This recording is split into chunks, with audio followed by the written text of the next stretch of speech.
Welcome to a modern take on Peter Pan, brought to you by Bookwave Studios. We've refreshed the language to feel natural and current, while carefully preserving the soul of Barrie's original masterpiece. We hope you enjoy this modern retelling of Peter Pan. Chapter 1, Peter Breaks Through. All children grow up, all except one. They figured this out pretty early, and Wendy discovered it when she was just 2 years old. She picked a flower in the garden and ran to her mother with it. She must have looked absolutely adorable because Mrs. Darling put her hand to her heart and cried, "Oh, why can't you stay like this forever?" That was all that passed between them on the subject, but from that moment on, Wendy knew she was destined to grow up. You always know after you're 2. 2 is the beginning of the end. The Darlings lived at number 14, and until Wendy came along, her mother had been the star of the household. Mrs. Darling was a lovely woman with a romantic mind and a sweet, teasing smile. Her mind was like those nested puzzle boxes from Asia. No matter how many you open, there's always one more inside. And her smile had one special kiss that Wendy could never quite reach, though it was perfectly visible in the right corner of her mouth. Mr. Darling won her heart in quite a straightforward way. All the gentlemen who had been boys when she was a girl suddenly realized they loved her at the same time. They all rushed to her house to propose, all except Mr. Darling, who took a cab and arrived first. And so he got her. He got all of her, except for that innermost puzzle box and that elusive kiss. He never knew about the box, and eventually gave up trying for the kiss. Wendy thought Napoleon might have managed it, but then again, she could picture him trying, failing, and storming out, slamming the door behind him. Mr. Darling liked to brag to Wendy that her mother not only loved him, but respected him. He was one of those supposedly knowledgeable men who claimed to understand stocks and shares. Of course, nobody truly understands them, but he certainly acted like he did, often declaring that stocks were up and shares were down in a way that would impress any woman. Mrs. Darling wore white on her wedding day, and at first she kept the household accounts perfectly, almost gleefully, as if it were a game. Not so much as a Brussels sprout went missing from the budget. But gradually, whole cauliflowers began to disappear from the ledger, replaced by sketches of babies without faces. She drew these when she should have been adding up columns. These faceless babies were Mrs. Darling's dreams of the future. First came Wendy, then John, and finally Michael. For the first couple of weeks after Wendy was born, it wasn't clear if they could afford to keep her, another mouth to feed. Mr. Darling was incredibly proud of his daughter, but he was also very practical. He'd sit on the edge of Mrs. Darling's bed, holding her hand and calculating expenses while she looked at him pleadingly. She wanted to risk everything for this baby, come what may. But that wasn't his style. He needed a pencil, paper, and absolute quiet to work things out properly. "Please don't interrupt," he'd beg whenever she tried to speak. "I have £1.17 here, and 2 and 6 at the office. I can skip my coffee at work. That's 10 shillings, which makes £2.09 and 6. With your 18 and 3, that's £3.09 and 7. With £5 in my account, that makes £8.09 and 7. Who's moving around? £8.09 and 7, carry the 7. Don't speak, darling, and the pound you lent to that man who came to the door. Quiet, child, carry the... There, you've made me lose my place. Did I say £9.09 and 7? Yes, that's right. So the question is, can we survive a year on £9.09 and 7? Of course we can, George, she said, though she was clearly biased in Wendy's favor. In truth, Mr. Darling was the more sensible of the two. Don't forget about mumps, he warned, almost threateningly, before going back to his calculations. Mumps will cost £1, though it'll probably be closer to 30 shillings. Please don't speak. Measles, £1.05, German measles, half a guinea, making £2.15 and 6. Stop fidgeting, whooping cough, let's say 15 shillings. And so it went, adding up differently each time. But eventually Wendy squeaked through, with mumps reduced to 12 shillings and 6pence, and both types of measles counted as one disease. The same drama played out with John, and Michael had an even closer call. But in the end, all 3 children were kept, and soon you could see them walking in a row to Miss Folsom's kindergarten, accompanied by their nurse. Mrs. Darling loved for everything to be just so, and Mr. Darling was determined to keep up with the neighbors, so naturally they had a nurse. Because they were poor, thanks to the amount of milk the children drank, this nurse was a dignified Newfoundland dog named Nana. Before joining the Darlings, Nana hadn't belonged to anyone in particular, but she had always believed children were important. The Darlings met her in Kensington Gardens, where she spent most of her free time peering into baby carriages, much to the annoyance of careless nannies, whom she'd follow home to report to their employers. Nana proved to be an exceptional nurse. She was thorough at bath time and up at any hour of the night if one of her charges made even the slightest cry. Her kennel, of course, was in the nursery. She had a knack for knowing which coughs needed urgent attention and which ones just required a warm stocking wrapped around the throat. She believed firmly in traditional remedies like rhubarb leaf and scoffed at modern talk of germs and bacteria. You should have seen her escorting the children to school, walking properly beside them when they behaved, and herding them back in line when they strayed. On John's football days, she never forgot his sweater, and she usually carried an umbrella in her mouth in case of rain. At Miss Folsom's school, there was a basement room where the nurses waited. They sat on benches while Nana lay on the floor, but that was the only difference. The human nurses pretended to ignore her as if she were beneath them socially, while Nana despised their frivolous conversation. She resented when Mrs. Darling's friends visited the nursery, but if they did come, she would quickly remove Michael's everyday pinafore and put him into the one with blue trim, smooth Wendy's hair, and neaten John's appearance. No nursery could have been run more properly, and Mr. Darling knew it, though he sometimes worried what the neighbors might think. He had his professional reputation to consider. Nana troubled him in another way, too. He sometimes felt she didn't respect him. "I know she thinks very highly of you, George," Mrs. Darling would assure him, then signal the children to be especially nice to their father. Delightful games would follow, sometimes including their only other servant, Liza. What a tiny thing she looked in her long skirt and maid's cap, though when hired she had sworn she wasn't a day over 10. These romps were so joyful, and most exuberant of all was Mrs. Darling, who would spin so wildly that all you could see was that mysterious kiss. If you'd been quick enough to dash at her, you might have caught it. They were the happiest, simplest family in the world, until Peter Pan arrived. Mrs. Darling first heard about Peter when she was tidying up her children's minds. Every good mother does this after her children fall asleep, rummaging through their thoughts and putting everything back in its proper place, like organizing drawers. If you could stay awake, which you can't, you'd see your mother doing this. She kneels beside you, sometimes smiling at the things she finds, wondering where on earth you picked up certain ideas, making discoveries both sweet and troubling. When you wake up in the morning, all your naughtiness has been folded away into the bottom of your mind, and your nicer thoughts are laid out on top, freshly aired and ready to wear. Have you ever seen a map of someone's mind? Doctors sometimes draw maps of other parts of you, and these can be quite fascinating, but you should see them trying to map a child's mind. It's not only confused, but constantly spinning. There are zigzag lines, like a fever chart, which are probably roads on an island, because the Neverland is always somewhat like an island. There are brilliant splashes of color, coral reefs, suspicious-looking ships offshore, savages, tiny caves with rivers running through them, princes with 6 older brothers, a crumbling hut, and one very small old lady with a hooked nose. That would be manageable if it were all, but there's also first day at school, religion, fathers, the duck pond, needlework, murders, hangings, verbs that take the dative case, chocolate pudding day, getting into suspenders, the number 99, 3 pence for pulling out your own tooth. Either these are part of the island too, or they're on another map showing through from underneath. It's all very confusing, especially since nothing stays still. Of course, each child's Neverland is different. John's had a lagoon with flamingos that he hunted, while Michael, being younger, had a flamingo with lagoons flying over it. John lived in an upside-down boat on the beach, Michael in a wigwam, and Wendy in a house of neatly sewn leaves. John had no friends, Michael had friends only at night, and Wendy had a pet wolf abandoned by its parents. But despite these differences, the Neverlands have a family resemblance. If you lined them up, you'd see they all had the same nose, so to speak. On these magical shores, children are forever beaching their tiny boats. We've been there too. We can still hear the waves, though we'll never land there again. Of all wonderful islands, the Neverland is the coziest and most compact. It's not sprawling, with tedious distances between adventures. It's nicely crammed together. When you play Neverland with chairs and tablecloths during the day, it seems harmless enough.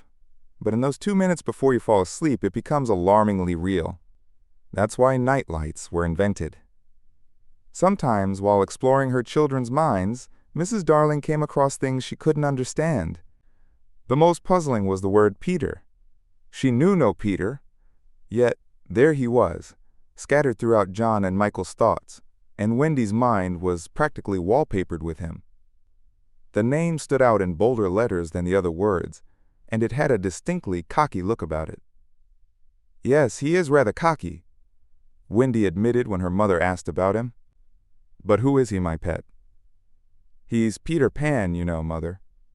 At first Mrs. Darling didn't know, but thinking back to her own childhood, she vaguely remembered stories of a Peter Pan who lived with the fairies. Strange stories circulated about him, like how he accompanied children part of the way when they died, so they wouldn't be afraid. She had believed in him as a child, but now, as a married woman full of common sense, she doubted such a person existed. "Besides," she told Wendy, "he would be grown up by now." "Oh, no, he's not grown up," Wendy said confidently. "He's exactly my size." She meant he matched her in both body and mind. She couldn't explain how she knew this. She just did. Mrs. Darling mentioned it to her husband, but he dismissed it with a smile. "Mark my words," he said. "This is just nonsense that Dog has been putting into their heads. Exactly the sort of silly idea Dog would have. Ignore it and it will blow over." But it didn't blow over, and soon, this troublesome boy gave Mrs. Darling quite a shock. Children have the strangest adventures without being troubled by them. For instance, they might casually mention, a week after it happened, that they met their dead father in the woods and played a game with him. It was in this offhand way that Wendy revealed something disturbing one morning. Some leaves had been found on the nursery floor, leaves that definitely weren't there when the children went to bed. Mrs. Darling was puzzling over them when Wendy said with a tolerant smile, "I think it's that Peter again." "What do you mean, Wendy?" "It's so rude of him not to wipe his feet," Wendy sighed. She was a tidy child. She explained matter-of-factly that she believed Peter sometimes came to the nursery at night and sat at the foot of her bed, playing his pipes to her. She never woke up during these visits, so she couldn't explain how she knew about them. She just did. "What nonsense you talk, Precious. No one can get into the house without knocking." "I think he comes in through the window," she said. "My love, we're on the 3rd floor." "Weren't the leaves right by the window, Mother?" It was true. The leaves had been found very near the window.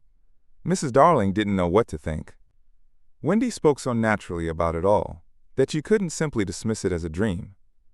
"My child," Mrs. Darling cried, "why didn't you tell me this before?" "I forgot," Wendy said lightly, hurrying to finish her breakfast. Surely she must have been dreaming. But then again, there were those leaves. Mrs. Darling examined them closely. They were like skeleton leaves, unlike any tree native to England.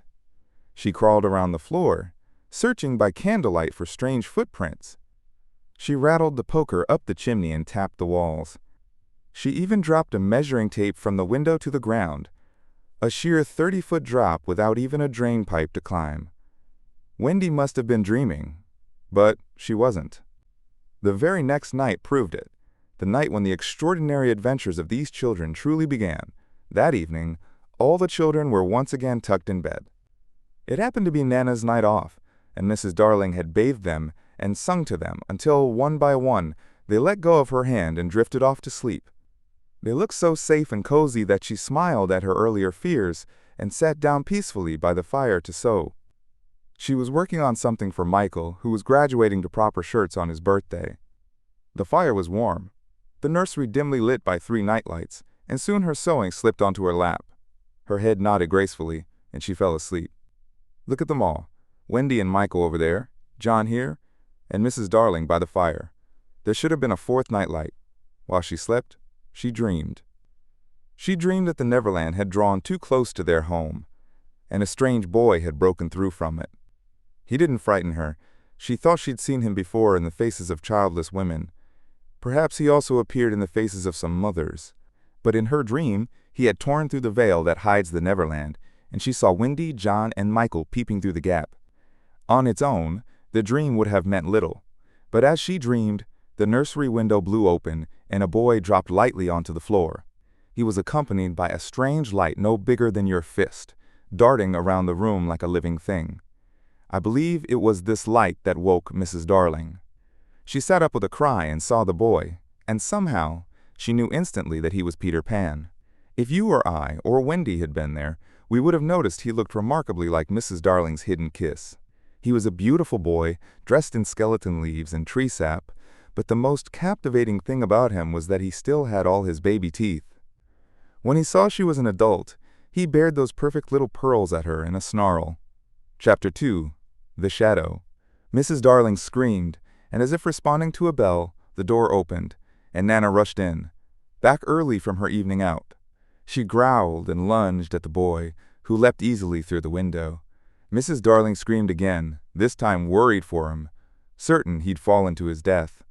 She ran downstairs and into the street to look for his body, but found nothing. When she looked up at the dark sky, all she saw was what appeared to be a shooting star. Returning to the nursery, she found Nana with something in her mouth. It was the boy's shadow.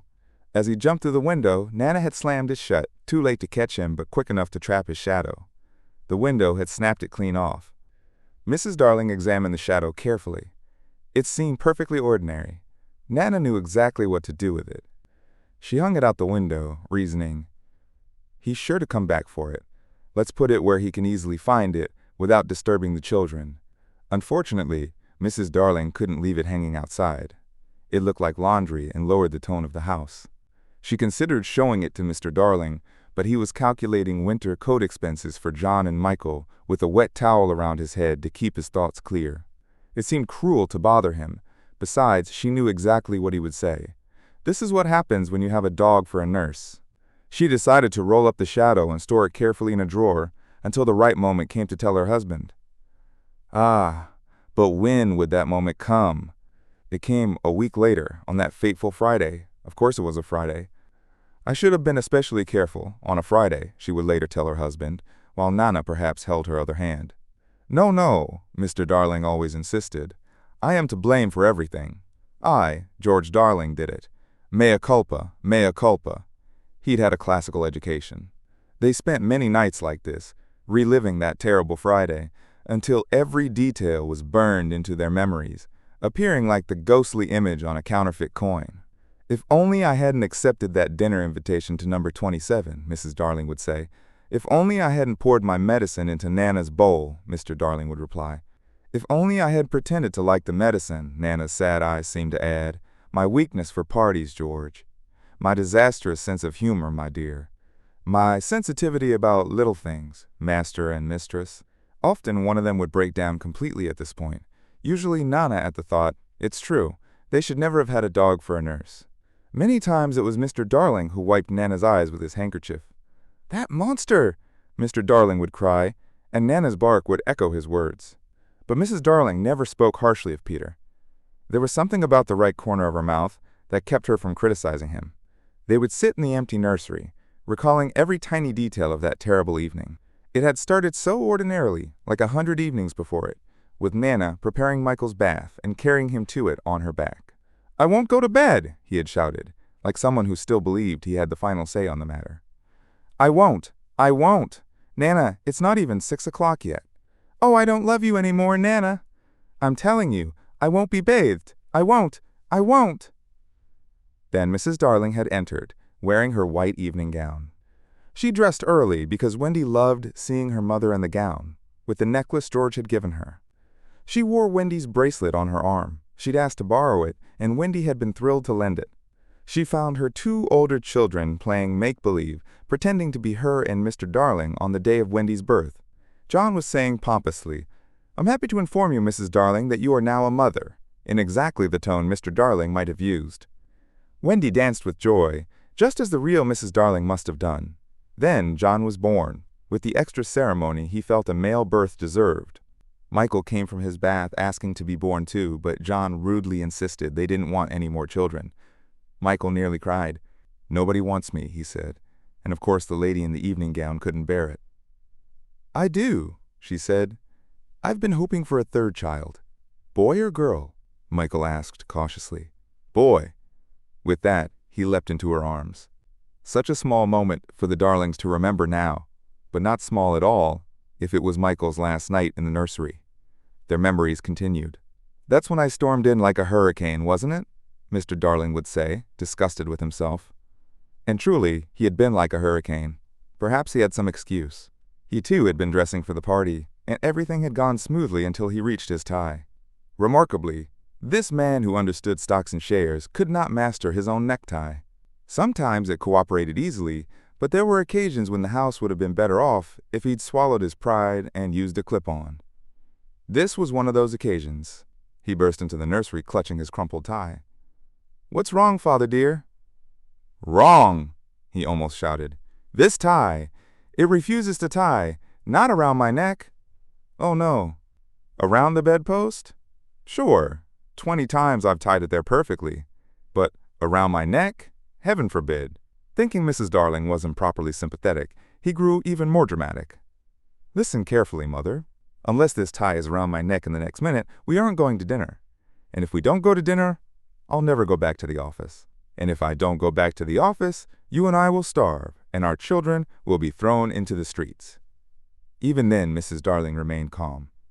"Let me help, dear," she said. This was exactly what he'd come to ask her to do, though he wouldn't admit it. With her cool, steady hands, she tied his tie while the children watched anxiously. Some men might have resented how easily she managed it, but Mr. Darling had a better nature than that. He thanked her casually, immediately forgot his anger, and within moments was dancing around the room with Michael on his back. "How wildly we played," Mrs. Darling would recall. "Our last happy time together," Mr. Darling would groan. "George, do you remember how Michael suddenly asked me, 'How did you get to know me, Mother?'" "I remember. They were so sweet, weren't they, George?" "And they were ours, all ours.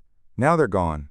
The game had ended when Nana entered the room, and, unfortunately, Mr. Darling collided with her, covering his trousers with dog hair. These weren't just any trousers. They were new, his first pair with braiding down the sides, and he had to bite his lip to keep from crying. Mrs. Darling brushed him off, but he started complaining again about having a dog for a nurse. "George, Nana is a treasure." "No doubt, but sometimes I worry she treats the children like puppies." "Oh no, dear, I'm certain she knows they have souls." "I wonder," Mr. Darling said thoughtfully.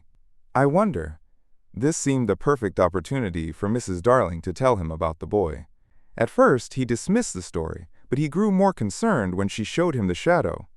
"I don't recognize him," he said, examining it closely, "but he certainly looks like trouble." "We were still discussing it," Mrs. Darling would later recall, "when Nana came in with Michael's medicine. You'll never carry a medicine bottle in your mouth again, Nana, and it's all my fault." For strong as he claimed to be, Mr. Darling had behaved quite foolishly about the medicine. If he had one weakness, it was his insistence that he had always taken medicine bravely as a child. So when Michael dodged the spoon in Nana's mouth, Mr. Darling said sternly, "Be a man, Michael." "Won't, won't," Michael cried stubbornly. Mrs. Darling left to get him a chocolate as a bribe, and Mr. Darling thought this showed a lack of discipline. "Don't coddle him," he called after her. "Michael, when I was your age, I took medicine without complaint.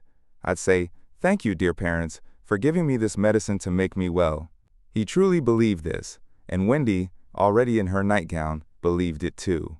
Trying to encourage Michael, she said, "That medicine you sometimes take, Father, is much worse than this, isn't it?" "Much worse," Mr. Darling claimed boldly. "I'd take it right now to show you if I hadn't lost the bottle." He hadn't exactly lost it. He'd secretly climbed to the top of the wardrobe in the middle of the night and hidden it there. What he didn't know was that the loyal Liza had found it and put it back on his washstand. "I know where it is, Father," Wendy cried, always eager to help. "I'll get it." And before he could stop her, she was gone. Suddenly, his confidence vanished. "John," he said with a shudder, "it's absolutely horrible. It's that thick, sticky, sweet kind." "It'll be over quickly, Father," John said cheerfully. But then Wendy rushed back with the medicine. "I hurried as fast as I could," she panted. "Impressively quick," her father replied, with a politeness that completely escaped her notice. "Michael first," he insisted. "Father first," said Michael, naturally suspicious.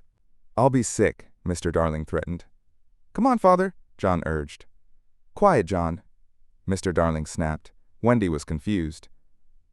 "I thought you said you took medicine easily." "That's not the point," he retorted. "The point is that there's more in my glass than in Michael's spoon." His pride was wounded. "And it's not fair. I'll say it with my dying breath. It's just not fair." "Father, I'm waiting," Michael said coldly. "It's easy to say you're waiting. I'm waiting too. Father's a coward. So are you. I'm not scared. Neither am I." "Then take it. You take it." Wendy had a brilliant idea. "Why don't you both take it at the same time?" "Excellent," said Mr. Darling. "Ready, Michael?" Wendy counted 1, 2, 3, and Michael swallowed his medicine. But Mr. Darling slipped his behind his back at the last second. Michael howled with outrage, and Wendy cried, "Oh, Father!" "What do you mean, oh, Father?" Mr. Darling demanded. "Stop that noise, Michael. I fully intended to take mine, but I missed." The way all three children stared at him was unbearable, as if they'd lost all respect for him. "Listen, everyone," he said desperately as soon as Nana left for the bathroom. "I've just thought of a fantastic joke. I'll pour my medicine into Nana's bowl, and she'll drink it thinking it's milk." The medicine was whitish, but the children didn't share their father's sense of humor. They watched reproachfully as he poured it into Nana's bowl. "What fun!" he said uncertainly, and they didn't dare expose him when Mrs. Darling and Nana returned. "Nana, good dog," he said, patting her. "I've put some milk in your bowl."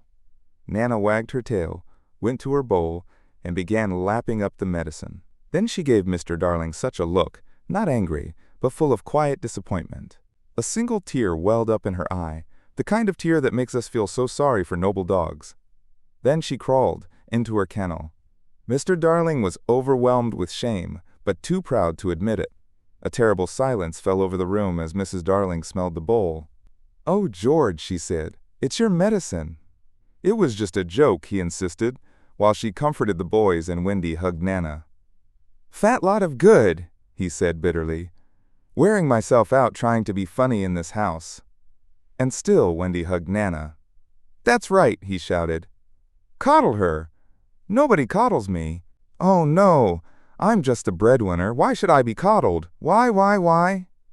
"George," Mrs. Darling pleaded, "not so loud. The servants will hear you." They had taken to calling Liza the servants. "Let them," he answered recklessly. "Bring in the whole world." "But I refuse to let that dog rule my nursery for another minute." The children cried, and Nana looked up at him pleadingly, but he waved her away. He felt powerful again. "It's useless. The yard is where you belong, and there you'll go, tied up." George," Mrs. Darling whispered. "Remember what I told you about that boy?" But he wouldn't listen. He was determined to prove who was master of the house. When Nana refused to leave her kennel, he lured her out with sweet words, then roughly dragged her from the nursery. He was ashamed of himself even as he did it. It was his overly affectionate nature that got him into trouble, his need to be admired. After tying up Nana in the backyard, the wretched father sat in the hallway with his face in his hands. Meanwhile, Mrs. Darling had quietly put the children to bed and lit their nightlights.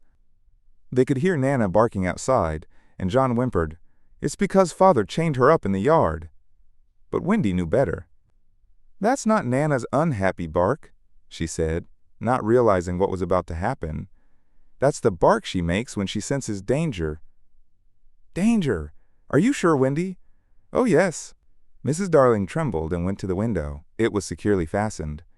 She looked out at the night sky, peppered with stars.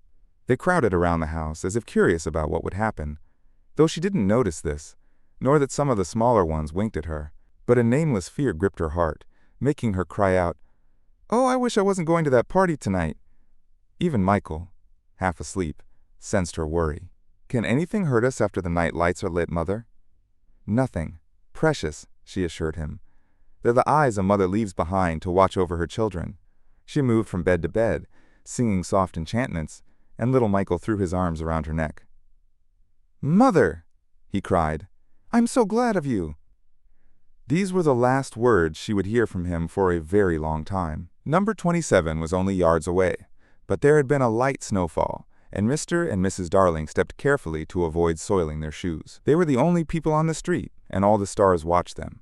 Stars are beautiful, but they can't interfere in earthly affairs. They can only observe. It's a punishment for something they did so long ago that even the stars themselves have forgotten what it was. The older stars have grown distant and quiet. Winking is their language. But the little ones still wonder. They aren't especially fond of Peter.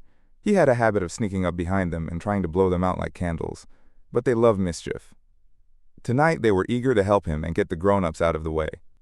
As soon as the door of number 27 closed behind Mr. and Mrs. Darling, the sky erupted with excitement, and the smallest star in the Milky Way cried out, "Now, Peter!" Chapter 3. Come away, come away. For a moment, after Mr. and Mrs. Darling left, the night lights by the children's beds continued to burn steadily. They were such wonderful little lights, and you can't help wishing they could have stayed awake to see Peter. But Wendy's light yawned so widely that the other two yawned as well, and before they could close their little mouths, all three went out. Another light appeared in the room now, 1,000 times brighter than the night lights. In the time it takes to say this, it had searched all the drawers, rummaged through the wardrobe, and turned out every pocket, looking for Peter's shadow. It wasn't really a light at all. It created light by zipping around so quickly. When it paused for a second, you could see it was actually a tiny fairy, no bigger than your hand, but still growing. Her name was Tinker Bell, and she wore an exquisite dress made from a skeleton leaf, cut low enough to show off her figure. She was just slightly plump. A moment after Tinker Bell's entrance, the window blew open from the breath of the little stars, and Peter floated in. He'd carried Tinker Bell part of the way, and his hands still sparkled with fairy dust. "Tinker Bell," he called softly, after making sure the children were asleep. "Tink, where are you?" She was hiding in a water jug, enjoying herself immensely. She'd never been in a jug before. "Come out of there, please, and tell me if you know where they put my shadow." The loveliest tinkling sound answered him, like golden bells. This is the fairy language. Regular children can never hear it. But if you could, you'd realize you'd heard it once before. Tink said the shadow was in the big chest. She meant the dresser drawers, and Peter pounced on them, scattering their contents across the floor with both hands, like a king tossing coins to a crowd. Within seconds, he found his shadow, and was so delighted that he forgot he'd shut Tinker Bell in one of the drawers. If he thought at all, though I doubt he ever really thought things through, he assumed his shadow would naturally reattach when brought close to him, like drops of water merging. When this didn't happen, he was stunned. He tried sticking it on with soap from the bathroom, but that failed too. A shudder ran through him, and he sat on the floor and cried. His sobs woke Wendy, who sat up in bed. She wasn't alarmed to find a stranger crying on the nursery floor. She was merely curious. "Boy," she said politely, "why are you crying?" Peter could be extremely well-mannered when he chose to be, having learned proper etiquette at fairy ceremonies. He stood and bowed gracefully to her. She was delighted and returned the bow from her bed. "What's your name?" he asked.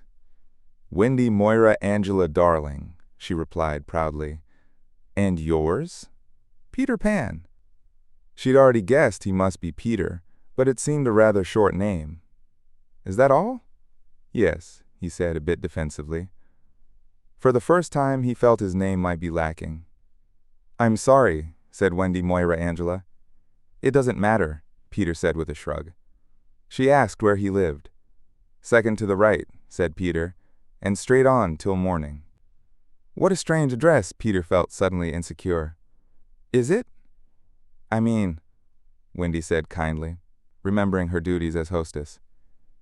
"Is that what they write on your letters?" He wished she hadn't mentioned letters. "I don't get letters," he said dismissively. "But surely your mother gets letters." "Don't have a mother," he replied. Not only did he lack a mother, but he had absolutely no desire for one. He considered mothers greatly overrated. Wendy, however, immediately sensed a tragedy. "Oh, Peter, no wonder you were crying," she said, climbing out of bed and rushing to him. "I wasn't crying about mothers," he objected. "I was crying because my shadow won't stick on. And anyway, I wasn't crying." "Your shadow came off?" "Yes." Wendy spotted the shadow lying limply on the floor and felt terribly sorry for Peter. "How awful!" she said, though she couldn't help smiling when she saw he tried to attach it with soap. How typically boyish. Fortunately, she knew exactly what to do. "It needs to be sewn on," she said, sounding just slightly superior. "What's sewn?" he asked. "You really don't know much, do you?" "Yes, I do." but she was secretly thrilled at his ignorance. "I'll sew it on for you, my little man," she said, though he was as tall as she was. She fetched her sewing kit and began attaching the shadow to Peter's foot. "This might hurt a bit," she warned him. "I never cry," said Peter, who genuinely believed he'd never cried in his life. He clenched his teeth and didn't make a sound, and soon his shadow was behaving properly, though still a bit wrinkled. "I should have ironed it first," Wendy said thoughtfully, but Peter, like most boys, didn't care about appearances. He was already jumping around in wild celebration. He'd completely forgotten that Wendy had helped him. He thought he'd fix the shadow himself. "How clever I am," he crowed, spinning with joy. Oh, the cleverness of me. I have to admit that this arrogance was one of Peter's most charming qualities. To be blunt, there never was a more conceited boy. But Wendy was shocked. "You conceited thing!" she exclaimed. "I did all the work." "You helped a little," Peter said carelessly, continuing to dance. "A little?" she replied haughtily. "If I'm so useless, I might as well leave." And with great dignity, she jumped back into bed and pulled the covers over her face. To persuade her to look at him again, he pretended he was leaving. When this failed, he sat on the edge of her bed and gently tapped her foot. "Wendy," he said, "don't be upset. I can't help crowing when I'm pleased with myself." Still, she wouldn't look up, though she was listening intently. "Wendy," he continued in a voice no woman has ever been able to resist, "one girl is worth more than 20 boys." Now Wendy was every inch a woman, though there weren't many inches to her. She peeked out from under the blankets. "Do you really think so, Peter?" "Yes." "That's the sweetest thing I've ever heard," she declared. "I'll get up again." She sat beside him on the bed and offered to give him a kiss. But Peter didn't understand what she meant, and held out his hand expectantly. "Don't you know what a kiss is?" she asked, astonished. "I'll know when you give me one," he replied stiffly. Not wanting to embarrass him, she gave him a thimble instead. "Now," he said, "shall I give you a kiss?" She nodded primly, and he dropped an acorn button into her hand. She smiled and said she would wear his kiss on a chain around her neck. It was fortunate that she did, for that little token would one day save her life. When people in our social circle meet, they usually ask each other's ages. So Wendy, who loved proper etiquette, asked Peter how old he was. It wasn't a good question for him, like asking about grammar when you'd rather discuss kings of England.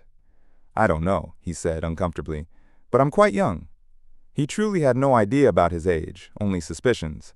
Making a guess, he added, "Wendy, I ran away the day I was born." Wendy was surprised, but intrigued. With a graceful touch to her nightgown, she indicated that he could sit closer. "It happened because I heard my parents talking about what I'd be when I grew up," he explained in a hushed voice, clearly upset. "I never want to grow up," he said passionately.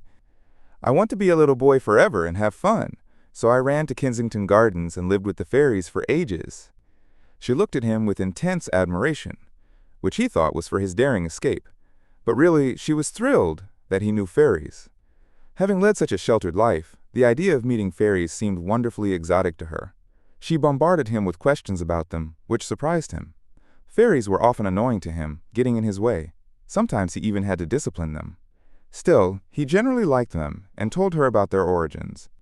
"You see, Wendy, when the first baby laughed for the very first time, that laugh broke into 1,000 pieces, and they all went skipping about.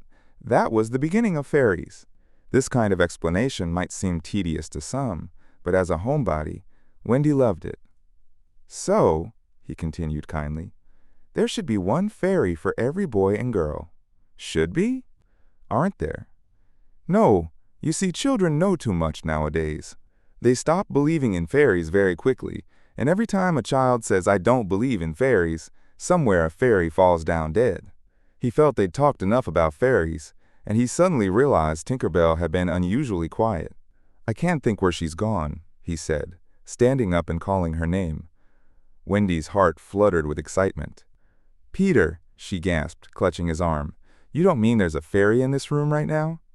"She was here just a moment ago," he said impatiently. "You don't hear her, do you?" "All I hear is a tinkling sound, like bells." Well, that's Tink. That's fairy language. I think I hear her too. The sound came from the dresser, and Peter grinned mischievously. No one could look as delightfully mischievous as Peter, and his laugh, a wonderful gurgle, was still the same one he'd had as a baby. "Wendy," he whispered gleefully, "I think I accidentally shut her in the drawer." He released poor Tink, who flew around the nursery screaming with fury. "You shouldn't say such things," Peter scolded. "Of course I'm sorry, but how was I supposed to know you were in the drawer?" Wendy wasn't listening to him. "Oh, Peter," she cried, "if only she'd stay still for a moment so I could see her." "They rarely stay still," he explained, but just then Wendy caught a glimpse of the tiny figure perched on the cuckoo clock. "Oh, she's lovely," Wendy exclaimed, though Tink's face was still contorted with anger. "Tink," Peter said casually, "this lady wants you to be her fairy." Tinker Bell's response was decidedly rude. "What did she say?" Wendy asked. Peter had to translate. "She's not very polite. She says you're a huge, ugly girl, and that she's my fairy." He tried reasoning with Tink. "You know you can't be my fairy, Tink, because I'm a gentleman, and you're a lady." To this, Tink replied simply, "You stupid idiot," and flew off to the bathroom. "She's quite common," Peter explained apologetically. "Her name is Tinker Bell because she mends fairy pots and kettles." By now they were sitting together in the armchair, and Wendy continued asking questions. "If you don't live in Kensington Gardens anymore." "I still do sometimes." "But where do you live mostly now?" "With the lost boys." "Who are they?" "They're children who fall out of their strollers when the nurse isn't looking. If no one claims them within 7 days, they're sent to Neverland. I'm their captain." "How wonderful." "Yes," said Peter cunningly, "but we're rather lonely. We don't have any female companionship." "Aren't any of the others girls?" "Oh no, girls are much too clever to fall out of their strollers." Wendy was delighted by this flattery. "It's so nice how you talk about girls," she said. "John over there just despises us." Peter's response was to kick John right out of bed, blankets and all. Wendy thought this was rather forward for a first meeting, and firmly told him he wasn't the captain in her house. But since John continued sleeping peacefully on the floor, she let him stay there. "I know you were trying to be nice," she added, softening, "so you may give me a kiss." She'd momentarily forgotten his ignorance about kisses. "I thought you'd want it back," he said, offering to return the thimble. "Oh dear," said sweet Wendy. "I didn't mean a thimble. I meant a kiss." "What's that?" "I'll show you." She kissed him gently. "Funny," said Peter seriously. "Now, can I give you a kiss?" "If you'd like," she said, holding her head high this time. Peter gave her his version of a kiss, a thimble, and immediately she yelped. "What's wrong?" he asked. "It felt like someone was pulling my hair." That must have been Tink. I've never seen her so naughty before. Indeed, Tinker Bell was darting around again, using very inappropriate language. "She says she'll do that every time I give you a kiss," Peter explained. "Why?" "Why, Tink?" Again, Tink called him a stupid idiot. Peter couldn't understand why, but Wendy did, and she was slightly disappointed when Peter admitted that he came to their window not to see her, but to listen to stories. "You see, I don't know any stories. None of the lost boys do." "How terrible," Wendy said. "Do you know," Peter asked, "why swallows build nests in the eaves of houses? It's to listen to stories." "Oh, Wendy, your mother was telling such a wonderful story." "Which one?" "About the prince who couldn't find the lady who wore the glass slipper." "Peter," Wendy exclaimed excitedly, "that's Cinderella, and he found her, and they lived happily ever after." Peter was so thrilled that he jumped up and rushed to the window. "Where are you going?" she cried, alarmed. "To tell the other boys." "Don't go, Peter," she begged. "I know so many stories." Those were her exact words, so there's no denying that she was the first to tempt him. He came back, and there was a hungry look in his eyes that should have worried her but didn't. "Oh, the stories I could tell the boys." She sighed, and then Peter grabbed her and began pulling her toward the window. "Let me go," she demanded. "Wendy, come with me and tell stories to the other boys." She was flattered to be asked, but hesitated. "Oh, I can't. Think of Mother. Besides, I can't fly." I'll teach you. How wonderful to fly. I'll teach you how to ride the wind, and then we'll be off. That sounds amazing. Wendy, when you're sleeping in your boring bed, you could be soaring with me instead, saying outrageous things to the stars. Oh, and Wendy, there are mermaids. Mermaids? With tails? Very long tails. Oh, Wendy breathed, to see a real mermaid. He had become dangerously persuasive. Wendy, he said, how we'd all respect you. She was squirming now, as if struggling to keep herself from flying away. But Peter showed no mercy. Wendy, he said slyly, you could tuck us in at night. Oh, none of us has ever been tucked in. Oh, her arms reached for him of their own accord. And you could mend our clothes and make pockets for us. None of us has pockets. How could she resist? It sounds absolutely wonderful, she cried. Peter, could you teach John and Michael to fly too? If you want, he said indifferently. Wendy ran to her brothers and shook them awake. Wake up, she cried. Peter Pan is here, and he's going to teach us to fly. John rubbed his eyes. Then, I'm getting up. Of course, he was already on the floor. Hey, I am up! Michael was also wide awake now, looking as sharp as a knife, with 6 blades and a saw. But suddenly, Peter signaled for silence. The children's faces took on the intense focus of kids listening for adults. Everything was perfectly still. Wait, something was wrong. Nana, who had been barking miserably all evening, was now quiet. It was her silence they had noticed. Lights out! Hide! Quick! John commanded, taking charge for the only time in their entire adventure. By the time Liza entered with Nana, the nursery looked normal, dark and seemingly empty except for 3 innocent children breathing angelically in their sleep. In reality, they were hiding behind the curtains, breathing very deliberately. Liza was in a bad mood. She'd been mixing Christmas pudding in the kitchen when Nana's ridiculous behavior had pulled her away, a raisin still stuck to her cheek. She thought the best way to get some peace was to bring Nana to check the nursery, keeping a tight hold on her collar. See, you suspicious beast, she said, not unhappy that Nana was in trouble. They're perfectly fine. Every one of those little angels sound asleep. Listen to their gentle breathing. Michael, encouraged by how well they were fooling her, breathed so loudly they were nearly caught. Nana recognized that kind of fake breathing and desperately tried to break free from Liza's grip. But Liza was oblivious. That's enough, Nana, she said firmly, dragging the dog out. If you bark again, I'll go straight to the master and mistress and bring them home from the party. Then you'll get a whipping you won't forget. She tied up the unhappy dog once more. But do you think that stopped Nana from barking? Bring the parents home from the party? That was exactly what she wanted. Did she care about a whipping as long as the children were safe? Unfortunately, Liza returned to her pudding, and Nana strained against her chain until it finally broke. A moment later, she burst into the dining room of number 27 and raised her paws heavenward, her most expressive way of communicating urgency. Mr. and Mrs. Darling instantly knew something terrible was happening in their nursery, and without even saying goodbye to their hostess, they rushed into the street. But by then, 10 minutes had passed since the 3 mischief makers had been hiding behind the curtains, and Peter Pan can do an awful lot in 10 minutes. Let's return to the nursery. It's safe, John announced, stepping out of hiding. Peter, can you really fly?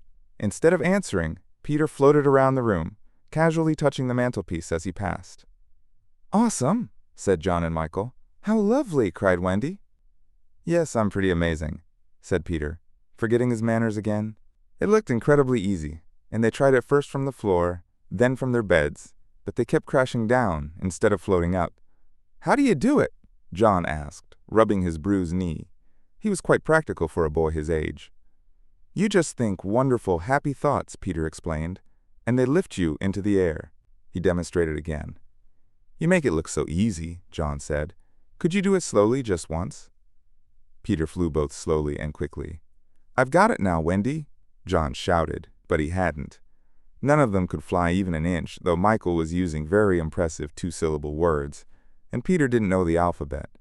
Of course, Peter had been teasing them. No one can fly unless they've been sprinkled with fairy dust. Fortunately, as I mentioned, one of his hands was covered with it from carrying Tinker Bell, and he blew some onto each of them, with spectacular results. Now just shimmy your shoulders like this, he said, and let go. They were all standing on their beds. and brave Michael was the first to try. He didn't quite mean to let go, but he did, and immediately he floated across the room. "I flewed!" he shrieked while still in midair. John let go and met Wendy near the bathroom. "Amazing! Incredible! Look at me! Look at me! Look at me!" They weren't nearly as graceful as Peter. They couldn't help kicking a bit, but their heads bumped against the ceiling, and that was absolutely delightful. Peter offered Wendy his hand at first, but soon had to stop. Tinker Bell was livid with jealousy. The children soared up and down and all around the room. Heavenly was the word Wendy used. "Hey," John called, "why don't we all go outside?" This was exactly what Peter had been working toward. Michael was ready. He wanted to see how long it would take to fly 1 billion miles. But Wendy hesitated. "Mermaids," Peter said again. "Ooh! And there are pirates! Pirates!" John exclaimed, grabbing his Sunday hat. "Let's go right now." It was just at this moment that Mr. and Mrs. Darling, with Nana, rushed out of number 27. They stopped in the middle of the street to look up at the nursery window. It was still closed, but the room blazed with light, and most heart-stopping of all, they could see the silhouettes of 3 small figures in nightclothes, flying in circles. Not on the floor, but in the air. Wait, not 3 figures, 4! They raced to their front door, trembling. Mr. Darling would have thundered upstairs, but Mrs. Darling signaled him to move quietly. She even tried to make her heart beat more softly. Will they reach the nursery in time? If they do, how wonderful for them, and for us, who would sigh with relief. But there would be no story. On the other hand, if they're too late, well, I solemnly promise everything will turn out right in the end. They would have reached the nursery in time if the little stars hadn't been watching. Once again, the stars blew the window open, and the smallest one called out, "Look out, Peter!" Peter knew there wasn't a second to lose. "Come on!" he shouted, and soared straight into the night, followed immediately by John and Michael and Wendy. Mr. and Mrs. Darling and Nana burst into the nursery too late. The birds had flown. Chapter 4, The Flight. Second to the right, and straight on till morning. That's how Peter had described the way to Neverland. But even birds with maps and compasses would struggle to find it with such vague directions. Peter, you see, just said whatever popped into his head. At first, his companions trusted him completely.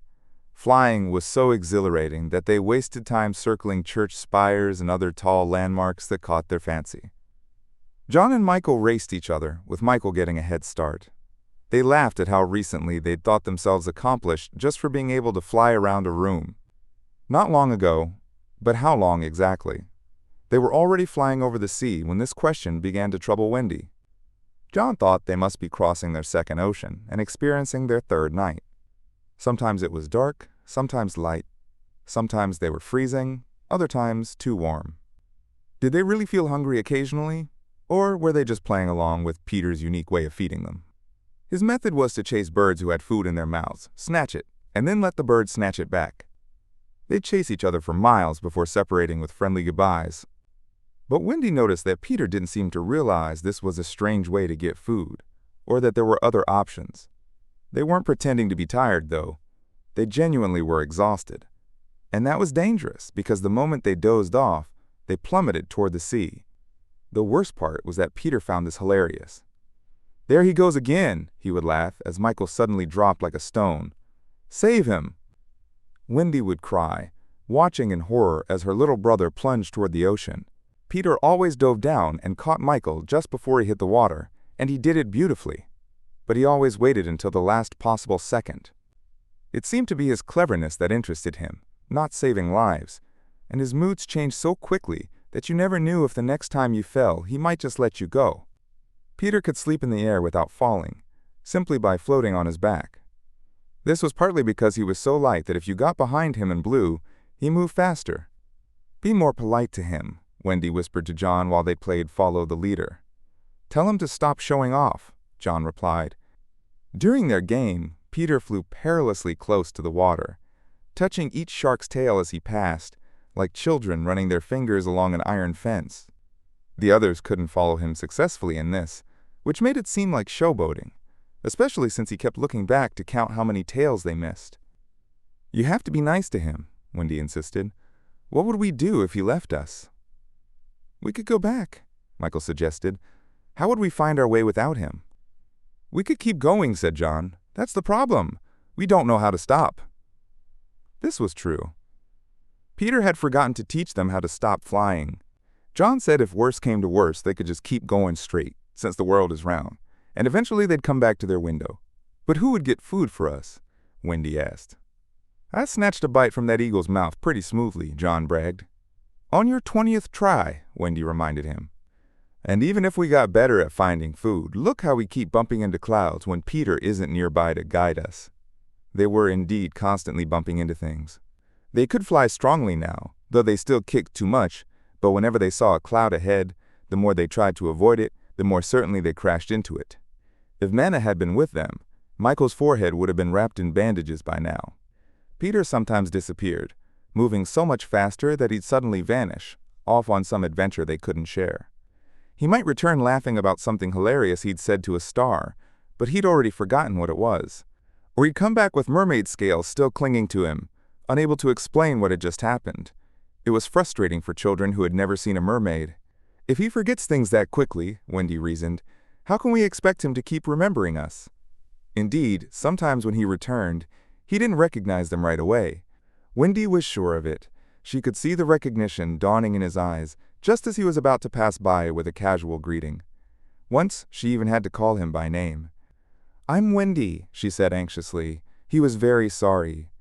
"Listen, Wendy," he whispered. "If you ever see me forgetting you, just keep saying I'm Wendy, and then I'll remember." This wasn't exactly reassuring. But to make up for it, he showed them how to lie flat on a strong wind going their way, and they discovered they could sleep safely like this. They probably would have slept longer, but Peter got bored with sleeping and soon shouted in his captain's voice, "We're getting off here." So with occasional disagreements, but mostly having a good time, they approached Neverland. After many moons, they did reach it, and what's more, they had been traveling fairly directly the whole time, not so much because Peter or Tinker Bell guided them well, but because the island itself was searching for them. This is the only way anyone ever finds those magical shores. "There it is," Peter said calmly. "Where? Where?" "Where all the arrows are pointing." Indeed, millions of golden arrows were directing them, sent by their friend, the sun, who wanted to make sure they found their way before night fell. Wendy, John, and Michael rose on tiptoe in the air for their first glimpse of the island. Strangely, they all recognized it immediately. It wasn't a place they'd been dreaming of and finally found. It was more like a familiar friend they were visiting for the holidays. "John, there's the lagoon." "Wendy, look at the turtles burying their eggs." "I see your flamingo with the broken leg, John." "Look, Michael, there's your cave." "John, what's that in the bushes?" "It's a wolf with her cubs." "Wendy, I think that's your pet wolf." "There's my boat, John, with the damaged sides." "No, it isn't. We burned your boat." "Well, that's it over there." "John, I can see smoke from the Indian camp." "Where?"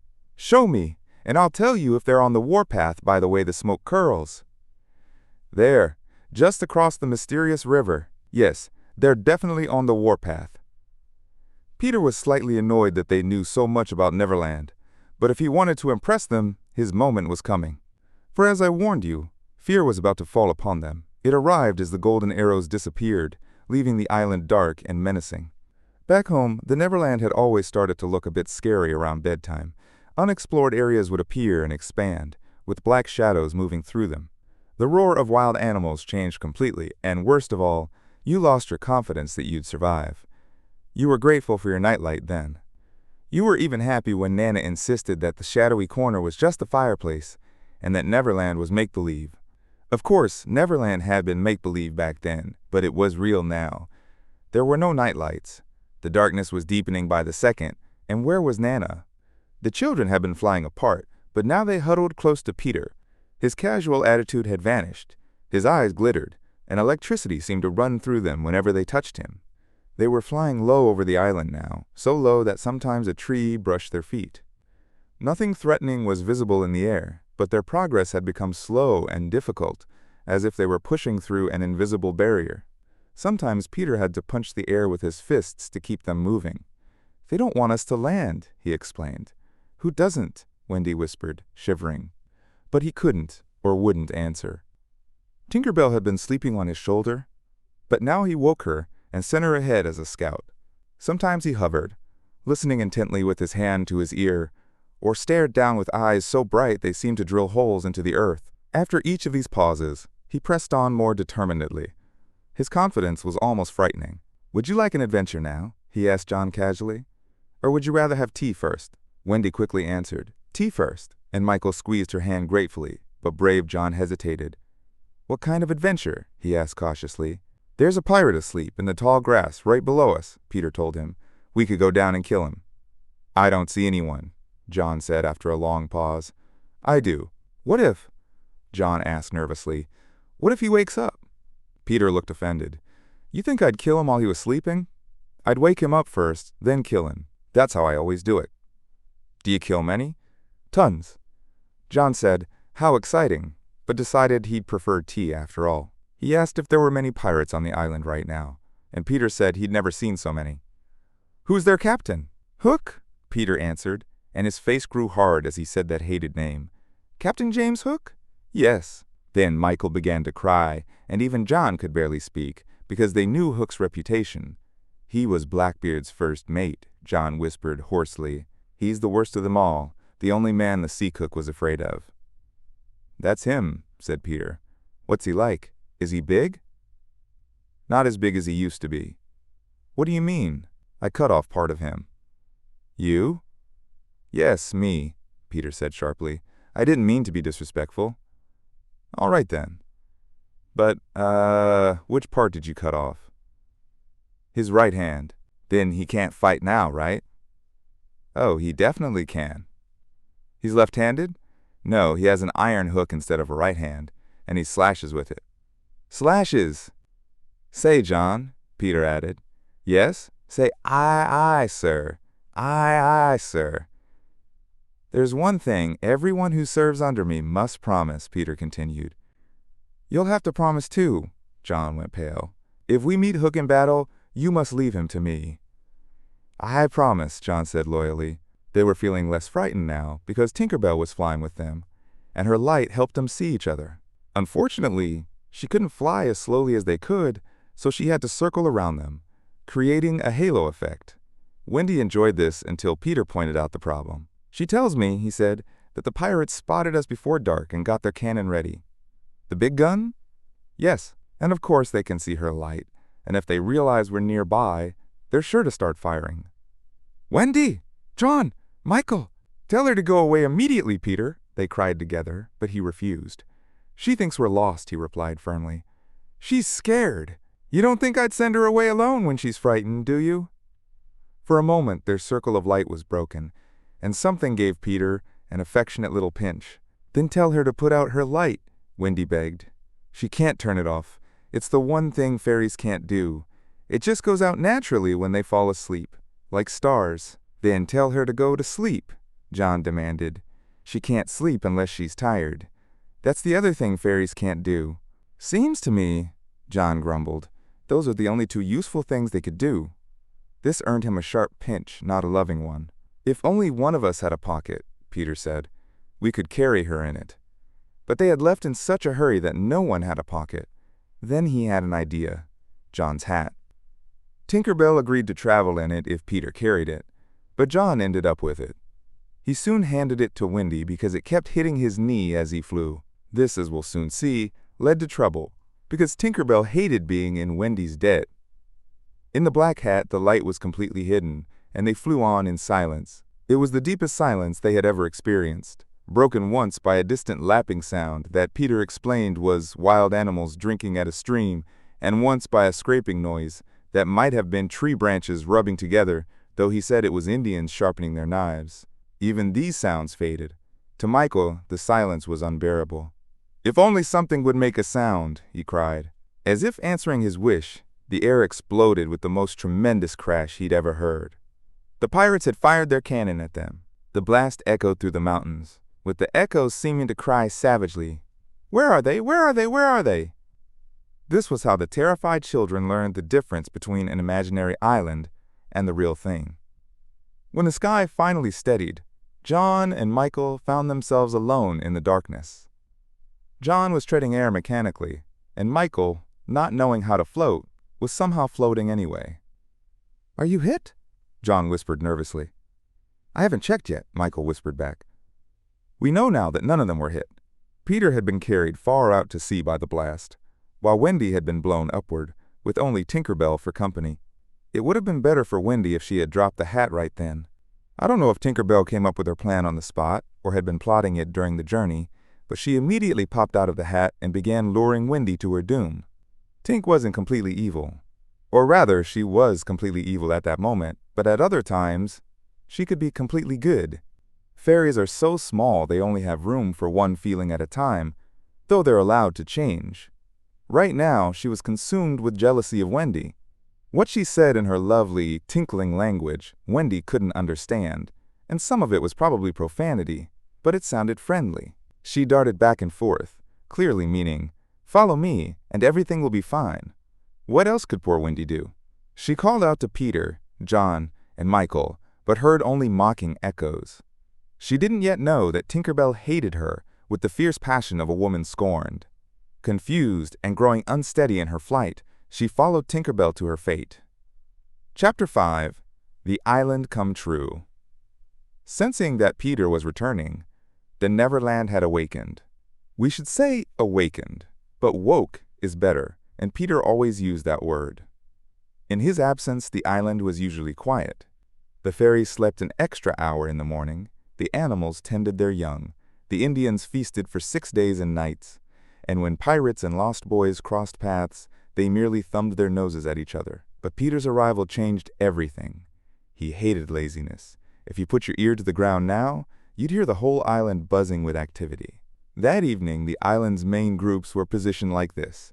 The lost boys were searching for Peter, the pirates were hunting the lost boys, the Indians were stalking the pirates, and the wild animals were tracking the Indians. They moved in circles around the island, but never met, because they all traveled at the same speed. Everyone wanted blood except the boys, who normally enjoyed it, but tonight just wanted to welcome their captain. The number of boys varied as they got killed or grew up, which Peter forbade. At this time there were 6, counting the twins as 2. Let's imagine we're hiding in the sugar cane, watching them sneak by in single file, each with his hand on his dagger. Peter had banned them from imitating him, so they wore the skins of bears they'd killed themselves. They were so round and furry in these outfits that when they fell, they rolled. This had made them remarkably sure-footed. First came Toodles, not the least brave but the unluckiest of the group. He'd experienced fewer adventures than the others, because exciting things always happened just after he'd stepped away. Everything would be quiet, he'd go gather firewood, and when he returned, the others would be cleaning up blood. This had given him a gentle sadness, but rather than making him bitter, it had sweetened his nature. He was the humblest of the boys. Poor, kind Toodles, danger lurks for you tonight. Beware, for the fairy Tinker Bell, bent on mischief, is looking for a tool, and she thinks you're the most gullible. Watch out for Tinker Bell. If only he could hear us, but we're not really on the island, and he passes by, nervously biting his knuckles. Next comes Nibs, cheerful and confident, followed by Slightly, who carves whistles from trees and dances ecstatically to his own tunes. Slightly is the most conceited boy. He thinks he remembers his life before becoming lost, and often speaks of proper manners and customs, which has given his nose a snobbish tilt. Fourth is Curly, a troublemaker who so often has to confess to mischief when Peter demands, "Who did this?" that now he automatically steps forward whether he's guilty or not. Last are the twins, who can't be described individually because we'd surely mix them up. Peter never quite understood what twins were, and since his followers weren't allowed to know anything he didn't, these two remained confused about themselves, staying close together in a perpetually apologetic way. The boys vanish into the darkness. After a pause, things move quickly on the island, come the pirates on their trail. We hear them before we see them, always singing the same terrible song. Avast belay, yo-ho, heave to. A pirating we go, and if we're parted by a shot, we're sure to meet below. A more villainous crew never stood on execution dock. Here at the front, pausing occasionally to listen with his head to the ground, his massive arms bare and gold coins dangling from his ears, is the handsome Italian, Cecco, who carved his name in blood on a prison governor's back. The huge black man behind him has used many names since abandoning the one that still terrifies children along the Guajuamal River. Here's Bill Jukes, tattooed from head to toe, who once took 6 dozen lashes from Flint on the walrus rather than surrender his gold, and Cookson, rumored to be Black Murphy's brother, and Gentleman Starkey, once a schoolteacher who kills with refined manners, and Skylights, Morgan Skylights, and the Irish boatswain Smee, an oddly cheerful man who stabbed without malice and was the only religious dissenter in Hook's crew, and Noodler, whose hands were attached backwards, and Robert Mullins and Alf Mason, and many other rogues long feared on the Spanish Main. In the middle of this dark assembly, the most menacing figure of all, reclined James Hook, or as he signed himself, Jas Hook, the only man feared by the sea cook himself. He traveled in a crude chariot, pulled by his men, occasionally urging them forward with his iron hook. He treated them like dogs, and like dogs they obeyed him. He was gaunt and dark, with long curls that from a distance resembled black candles, giving his handsome face a sinister appearance. His eyes were the blue of forget-me-nots and profoundly melancholy, except when plunging his hook into a victim. Then 2 red spots appeared in them, lighting them up horribly. He maintained the grand bearing of a nobleman, even when committing violence. I'm told he was also an excellent storyteller. He was never more dangerous than when being most polite, perhaps the truest test of breeding. The elegance of his language, even when swearing, and his distinguished manner, set him apart from his crew. A man of indomitable courage, they said the only thing that frightened him was the sight of his own blood, which was unusually thick and strange in color. His clothing echoed the Restoration period, having heard once that he resembled the doomed Stuarts. In his mouth he had a special holder of his own design that allowed him to smoke 2 cigars at once, but undoubtedly his most chilling feature was that iron claw. Let me show you Hook's methods by killing a pirate. Skylights will do. As they march past, Skylights clumsily bumps against Hook, rumpling his lace collar. The hook flashes out, there's a tearing sound and a scream, then the body is kicked aside, and the pirates move on. Hook hasn't even removed the cigars from his mouth. This is the terrible man Peter Pan faces. Who will win? Behind the pirates, moving silently along the warpath, invisible to untrained eyes, come the Indians. Every one of them is alert, eyes peeled. They carry tomahawks and knives, and their naked bodies gleam with paint and oil. Strung around them are scalps, both pirate and boy, for these are the Pickaninny tribe, not to be confused with the gentler Delawares or Hurons. Leading them on all fours is Great Big Little Panther, a brave with so many scalps that they actually slow his progress. Bringing up the rear, the most dangerous position, is Tiger Lily, proudly erect, a princess in her own right. She's the most beautiful warrior maiden and the pride of the Pickaninnies, flirtatious, cold, and passionate by turns. Every brave dreams of marrying this wild beauty, but she keeps them at bay with her hatchet. See how silently they move, not even breaking a twig. The only sound is their somewhat heavy breathing. They're all a bit chubby right now after their feasting, but they'll soon work it off. For the moment, though, this slows them down. The Indians disappear like shadows, and their place is taken by the wild animals, a great procession of lions, tigers, bears, and all the smaller savage creatures that flee from them.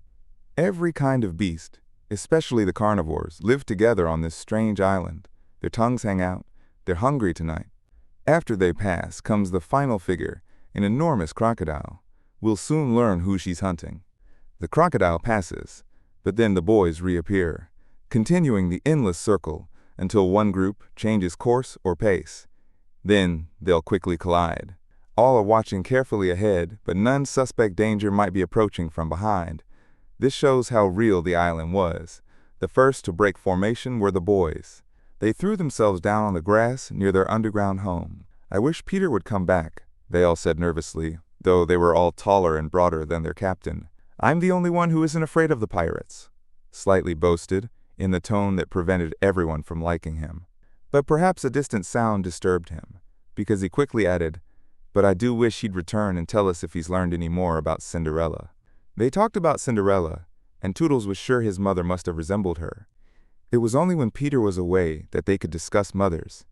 He had forbidden the subject as silly.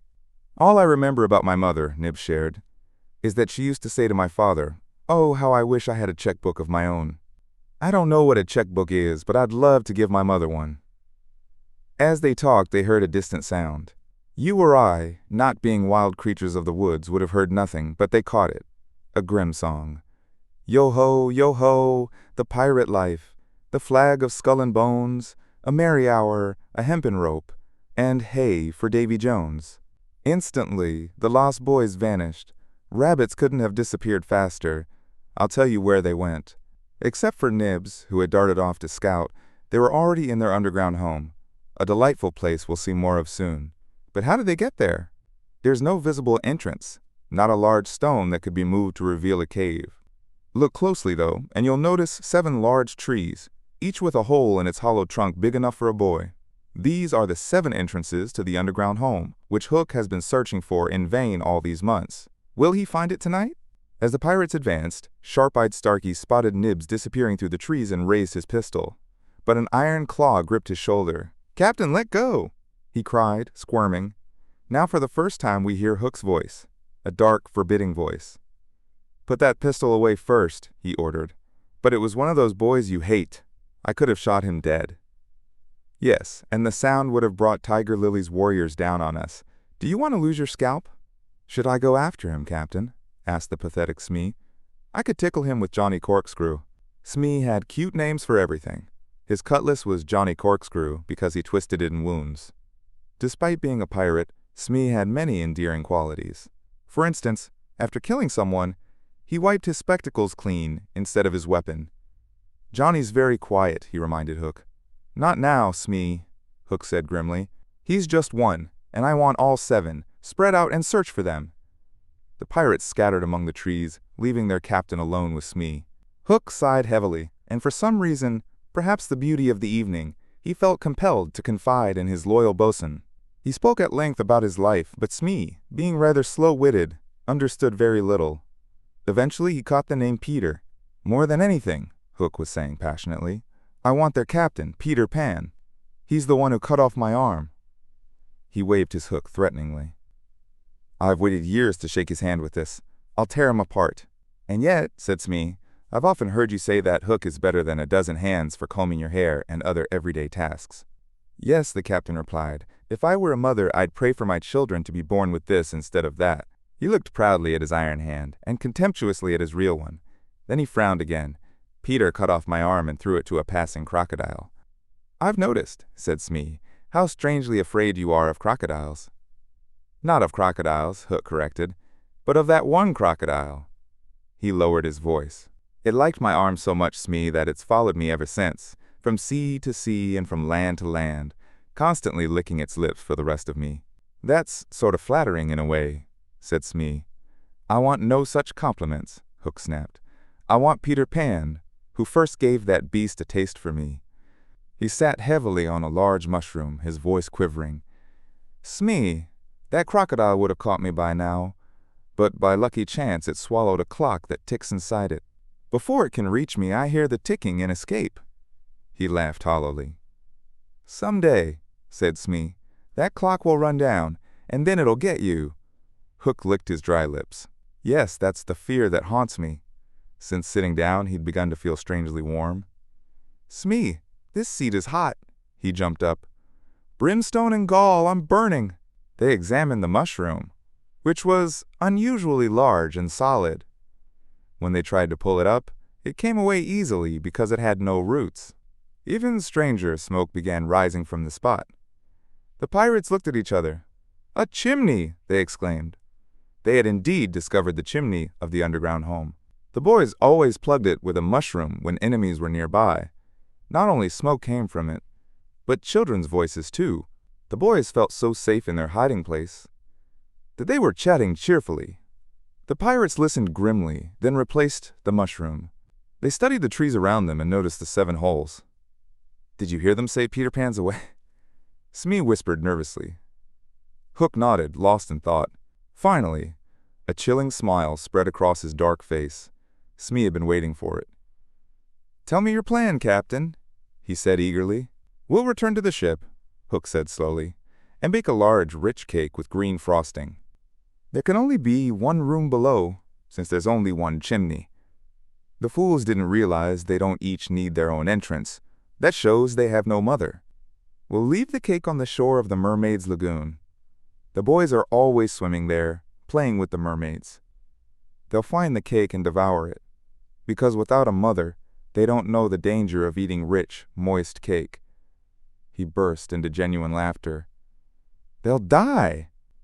Smee was impressed. It's the most brilliant, wicked plan I've ever heard, he exclaimed, and in their excitement they danced and sang. Avast, belay, when I appear, by fear they're overtook.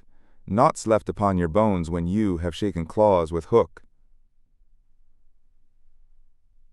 They had just begun the verse when another sound interrupted them, so faint at first that a leaf falling would have drowned it out, but growing clearer as it approached.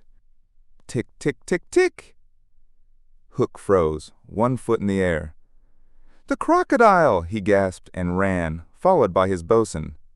It really was the crocodile. It had passed the Indians, who were now tracking the other pirates. It continued its relentless pursuit of Hook. Meanwhile, the boys emerged again, but their night of danger wasn't over. Nibs suddenly rushed into their midst, pursued by a pack of wolves with their tongues hanging out, howling horribly. "Save me!" cried Nibs, falling to the ground. "What can we do? What can we do?" It was a tribute to Peter that, even in this dire moment, they thought of him first.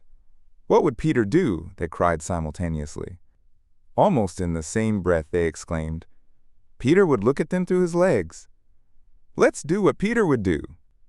This approach is actually the most effective way to face wolves. As one, they bent over and peered at the wolves through their legs. Victory came quickly. As the boys advanced in this bizarre position, the wolves dropped their tails and fled. When Nibs stood up, the others thought his wide eyes still saw wolves. But it wasn't wolves captivating him. "I've seen something incredible," he announced as they gathered around him. "A great white bird. It's flying this way." "What kind of bird?" "I don't know," Nibs said in awe. "But it looks exhausted, and as it flies, it moans, 'Poor Wendy.'" "Poor Wendy?" "I remember," Slightly said immediately. "There are birds called Wendies." "Look, it's coming," shouted Curly, pointing to Wendy in the sky. Wendy was nearly overhead now, and they could hear her plaintive cry. But much clearer was Tinker Bell's shrill voice. The jealous fairy had abandoned any pretense of friendship, and was darting at her victim from every direction, pinching her viciously each time she made contact. "Hey, Tink!" the boys called in surprise. Tink's answer rang out clearly. "Peter wants you to shoot the Wendy." The boys never questioned Peter's orders. "Let's do what Peter wants," cried the simple boys. "Quick! Bows and arrows!" All except Toodles ran to their trees. He already had his bow and arrow, and Tink noticed this with satisfaction. "Hurry, Toodles," she urged. "Peter will be so pleased." Toodles excitedly knocked his arrow. "Out of the way, Tink!" he shouted, and then he fired. Wendy fluttered to the ground with an arrow in her chest. Chapter 6. The Little House. Foolish Toodles stood triumphantly over Wendy's body, just as the other boys sprang from their trees, armed and ready. "You're too late," he said proudly. "I've shot the Wendy. Peter will be so pleased with me." Overhead, Tinker Bell shouted, "Stupid idiot!" and flew into hiding. The others didn't hear her. They crowded around Wendy, and as they looked down at her, a terrible silence fell over the forest. If Wendy's heart had still been beating, they all would have heard it. Slightly spoke first. "This isn't a bird," he said fearfully. "I think it's a lady." "A lady?" said Toodles, beginning to tremble. "And we've killed her," said Nibs hoarsely. They all took off their caps. "Now I understand," said Curly. "Peter was bringing her to us." He threw himself sorrowfully on the ground. "A lady to take care of us at last," said one of the twins, "and you've killed her." They felt sorry for Toodles, but sorrier for themselves. When he took a step toward them, they backed away. Toodles' face was very pale, but a new dignity appeared in it. "I did it," he said reflectively. "When ladies came to me in dreams, I used to say, 'Pretty mother, pretty mother.' But when one finally came for real, I shot her." He walked slowly away. "Don't go," they called sympathetically. "I must," he replied, shaking. "I'm so afraid of Peter." At that tragic moment, they heard a sound that made every heart leap. Peter's triumphant crow. "Peter!" they cried, for this was how he always announced his return. "Hide her," they whispered frantically, gathering around Wendy's body. But Toodles remained apart. Again came that ringing crow, and Peter dropped down in front of them. "Greetings, boys," he said, and they automatically saluted, then fell silent. He frowned. "I'm back," he said irritably. "Why aren't you cheering?" They opened their mouths, but no cheers came. In his excitement to share the good news, he didn't notice. "Great news, boys," he cried. "I've brought you a mother at last." Still no sound, except a small thud as Toodles dropped to his knees. "Haven't you seen her?" Peter asked, growing concerned. "She flew this way." "Ah, me," one voice said, and another added, "Oh, what a terrible day." Toodles stood up. "Peter," he said quietly, "I'll show her to you." When the others tried to hide her, he said, "Stand back, twins, let Peter see." So they all moved aside, and Peter saw, and after looking for a moment, he didn't know what to do. "She's dead," he said uncomfortably. "Perhaps she's frightened at being dead." He thought about hopping away comically until he was out of sight, then never returning to this spot. They all would have gladly followed him. But there was the arrow. He pulled it from her heart and faced his band. "Whose arrow?" he demanded sternly. "Mine, Peter," said Toodles, kneeling. "Oh, you villain," Peter said, raising the arrow like a dagger. Toodles didn't flinch. He bared his chest. "Strike, Peter," he said firmly. "Strike true." Twice Peter raised the arrow, and twice his hand fell. "I can't strike," he said in amazement. "Something stops my hand." Everyone stared at him in wonder, except Nibs, who fortunately was looking at Wendy. "It's her!" he cried. "The Wendy lady! Look at her arm!" Remarkably, Wendy had raised her arm. Nibs knelt beside her and listened carefully. "I think," she said. "Poor Toodles," he whispered. "She's alive," Peter said simply. Slightly shouted immediately, "The Wendy lady lives!" Then Peter knelt beside her and found his button, the kiss he had given her that she wore on a chain around her neck. "Look," he said, "the arrow hit this. It's the kiss I gave her. It saved her life." "I remember kisses," Slightly interrupted quickly. "Let me see it. Yes, that's a kiss." Peter didn't hear him. He was begging Wendy to get better quickly so he could show her the mermaids. She couldn't answer yet, still in a deep faint, but from above came a wailing sound. "Listen to Tink," said Curly. "She's crying because Wendy's alive." They had to tell Peter about Tinker Bell's crime, and they had never seen him look so stern. "Listen to me, Tinker Bell," he said. "I am no longer your friend. Leave me forever." She landed on his shoulder, pleading, but he brushed her off. Only when Wendy raised her arm again did he soften enough to say, "Not forever, but for a whole week." Do you think Tinker Bell was grateful to Wendy for this mercy? Not at all. She had never wanted to pinch her more. Fairies are strange creatures, and Peter, who understood them best, often had to discipline them. But what should they do with Wendy in her delicate condition? "Let's carry her down to our house," Curly suggested. "Yes," agreed Slightly. "That's what you do with ladies." "No, no," Peter said firmly. "You mustn't touch her. It wouldn't be respectful." "That's what I was thinking," said Slightly quickly. "But if she stays there," Toodles pointed out, "she'll die." "Yes, she will," Slightly admitted. "But there's no way around it." "Yes, there is," cried Peter. "Let's build a little house around her." They were delighted with this idea. "Quick," he ordered. "Bring me the best of everything we have. Dismantle our house if you need to. Be fast." In a flash, they were as busy as tailors before a wedding. They rushed here and there, gathering bedding and firewood. While they worked, who should appear but John and Michael? As they dragged along, they kept falling asleep on their feet, stopping, waking, taking another step, then sleeping again. "John, John, Michael would cry. "Wake up! Where's Nana and Mother?" John would rub his eyes and mutter, "It's true. We really did fly." They were relieved to find Peter.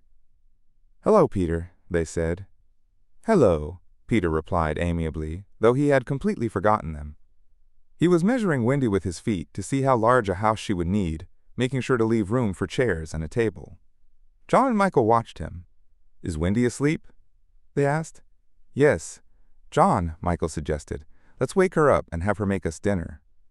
But as he spoke, some of the other boys rushed past, carrying branches for the house. "What are they doing?" he asked in surprise. "Building a house for the Wendy," Curly explained. "For Wendy?" John said, confused. "But she's just a girl." "That's why we're her servants," Curly explained. "You? Wendy's servants?" "Yes," said Peter, "and you will be too." "Take them away." The bewildered brothers were dragged off to gather materials. "Chairs and a fireplace first," Peter directed. "Then we'll build the house around them." "Yes," said Slightly. "That's the proper way to build a house." It's coming back to me now.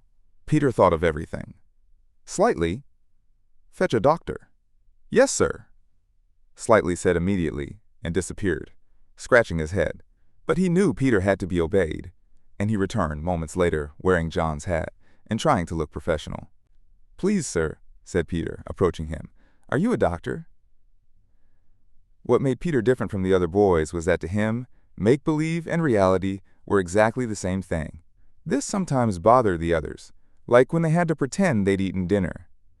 If they broke character, Peter would rap their knuckles.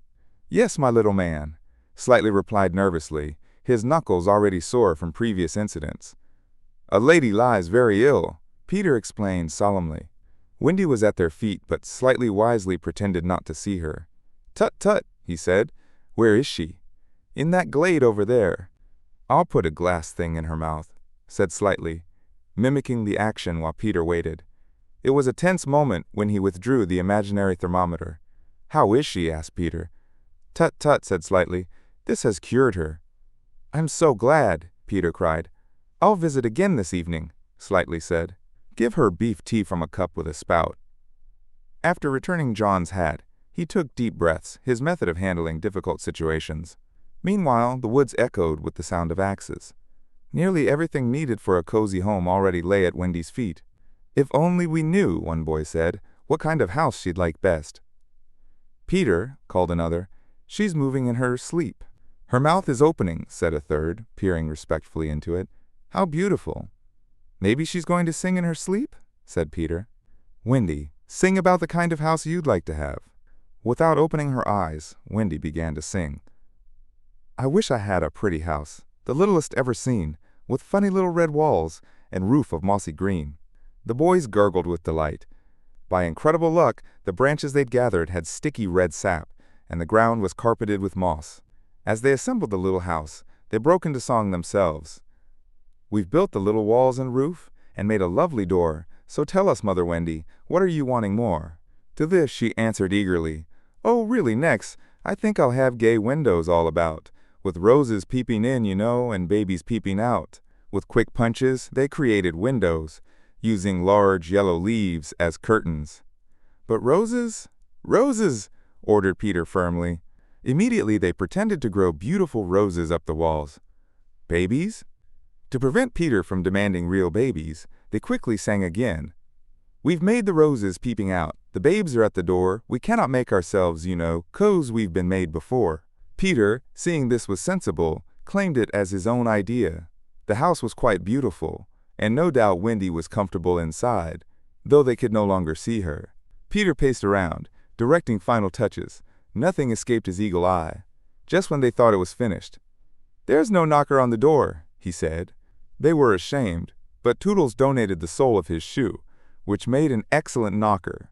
Surely finished now, they thought. "No," said Peter, "we need a chimney." "It really does need a chimney," John said importantly.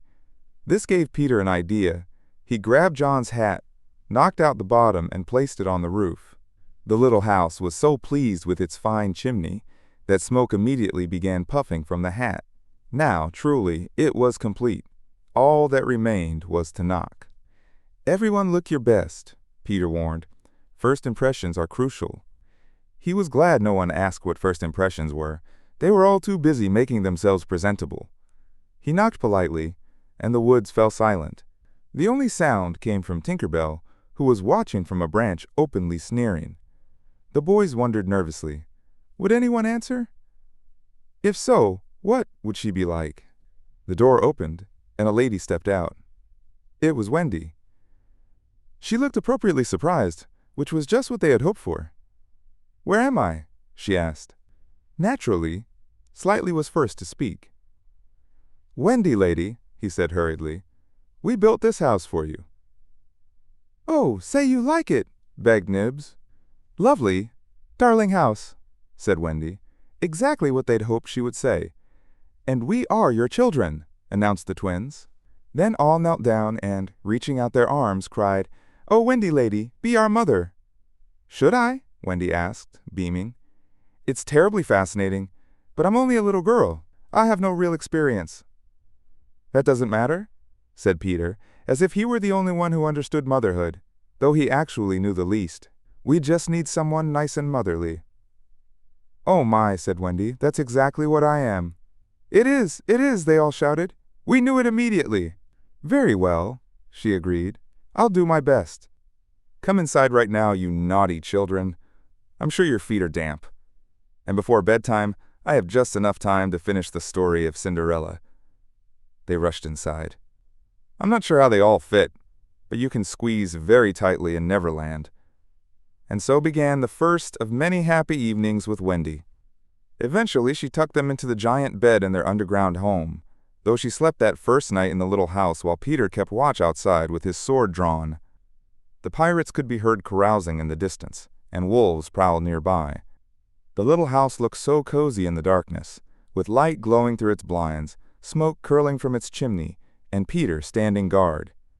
After a while he fell asleep, and some tipsy fairies had to climb over him on their way home from a party. Had any of the other boys blocked the fairy path at night, they would have been mischievously pinched, but with Peter, they merely tweaked his nose and passed on. Chapter 7. The Home Under the Ground. One of Peter's first tasks the next day was to measure Wendy, John, and Michael for hollow trees. Hook had mocked the boys for thinking they each needed their own tree, but this showed his ignorance. Unless your tree fit you perfectly, going up and down was difficult, and no two boys were exactly the same size. Once fitted, you held your breath at the top and slid down at just the right speed, while to ascend you breathed in and out rhythmically, wiggling upward. Of course, once you mastered the technique, you did it without thinking, and nothing could be more graceful. But the fit had to be exact. Peter measured everyone as carefully as for a suit of clothes, with one difference. Clothes are made to fit you, but in this case, you had to fit the tree. Usually this was accomplished by wearing more or fewer garments, but if you had awkward bumps, or if only an oddly shaped tree was available, Peter made adjustments to you. Once fitted, you had to stay that way. This, as Wendy would happily discover, kept a family in perfect condition. Wendy and Michael fit their trees on the first try, but John needed some minor alterations. After a few days of practice, they could all go up and down as smoothly as buckets in a well. And how they loved their underground home, especially Wendy. It consisted of one large room, as all houses should, with a floor where you could dig if you wanted to fish. Large, colorful mushrooms grew through the floor and served as stools. A never tree struggled to grow in the center of the room, but every morning they sawed it off level with the floor. By afternoon it was always about 2 feet tall, and they would place a door on top to make a table. As soon as they cleared away meals, they sawed it off again to create more play space. There was a massive fireplace that could be placed almost anywhere, and across it Wendy stretched strings to hang laundry. During the day, the bed tilted against the wall, but at 6:30 it lowered to fill nearly half the room. All the boys slept in it, except Michael, packed like sardines. There was a strict rule against turning over until someone gave the signal, at which point everyone turned at once. Michael should have used the bed too, but Wendy insisted on treating him like a baby, so he slept in a basket hung from the ceiling. The home was rough but cozy, like what bear cubs might create if living underground. One nook in the wall, no bigger than a birdcage, served as Tinker Bell's private apartment. It could be closed off with a tiny curtain, which Tink, being fastidious, always drew when dressing or undressing. No woman, no matter how large, ever had a more exquisite combination of bedroom and sitting room. The bed was an authentic queen mab with club legs, and she changed the bedspread with the seasons, using whatever flower blossoms were available. Her mirror was a rare, unchipped Puss in Boots. Only 3 still exist in the fairy world. The washstand was reversible, the dresser a genuine Charming VI, and the rugs and carpet from the finest early period of Marjorie and Robin. There was a chandelier from Tiddlywinks, mostly for show, as Tink lit the room herself. She looked down on the rest of the house, understandably perhaps, and her chamber, though beautiful, had a slightly conceited air, like a nose permanently turned up. I imagine it was all especially enchanting for Wendy, because those wild boys kept her so busy. Entire weeks passed when, except for maybe darning a sock in the evening, she barely went above ground. The cooking alone kept her constantly busy. Even when the pot was empty, even when there was no pot, she had to keep pretending to cook. You never knew if there would be a real meal or just make-believe. It all depended on Peter's mood. He could genuinely eat if it was part of a game, but he couldn't eat just to feel full, which most children prefer. The next best thing for children is talking about food. Make-believe was so real to Peter that during a pretend meal you could actually see him getting rounder. It was challenging to keep up with him, but if you could prove you were outgrowing your tree, he'd let you eat real food. Wendy's favorite time for sewing and mending was after the boys had gone to bed. Then, as she put it, she had breathing time. She spent it making new clothes for them and reinforcing the knees of their pants, which wore out remarkably quickly. When she sat down with a basket full of their socks, each heel full of holes, she would throw up her arms and exclaim, "Oh dear, sometimes I think spinsters have it easy." Her face glowed when she said this. Remember her pet wolf? It soon discovered her presence on the island and found her. After their happy reunion, it followed her everywhere. As time passed, did she think much about the beloved parents she left behind?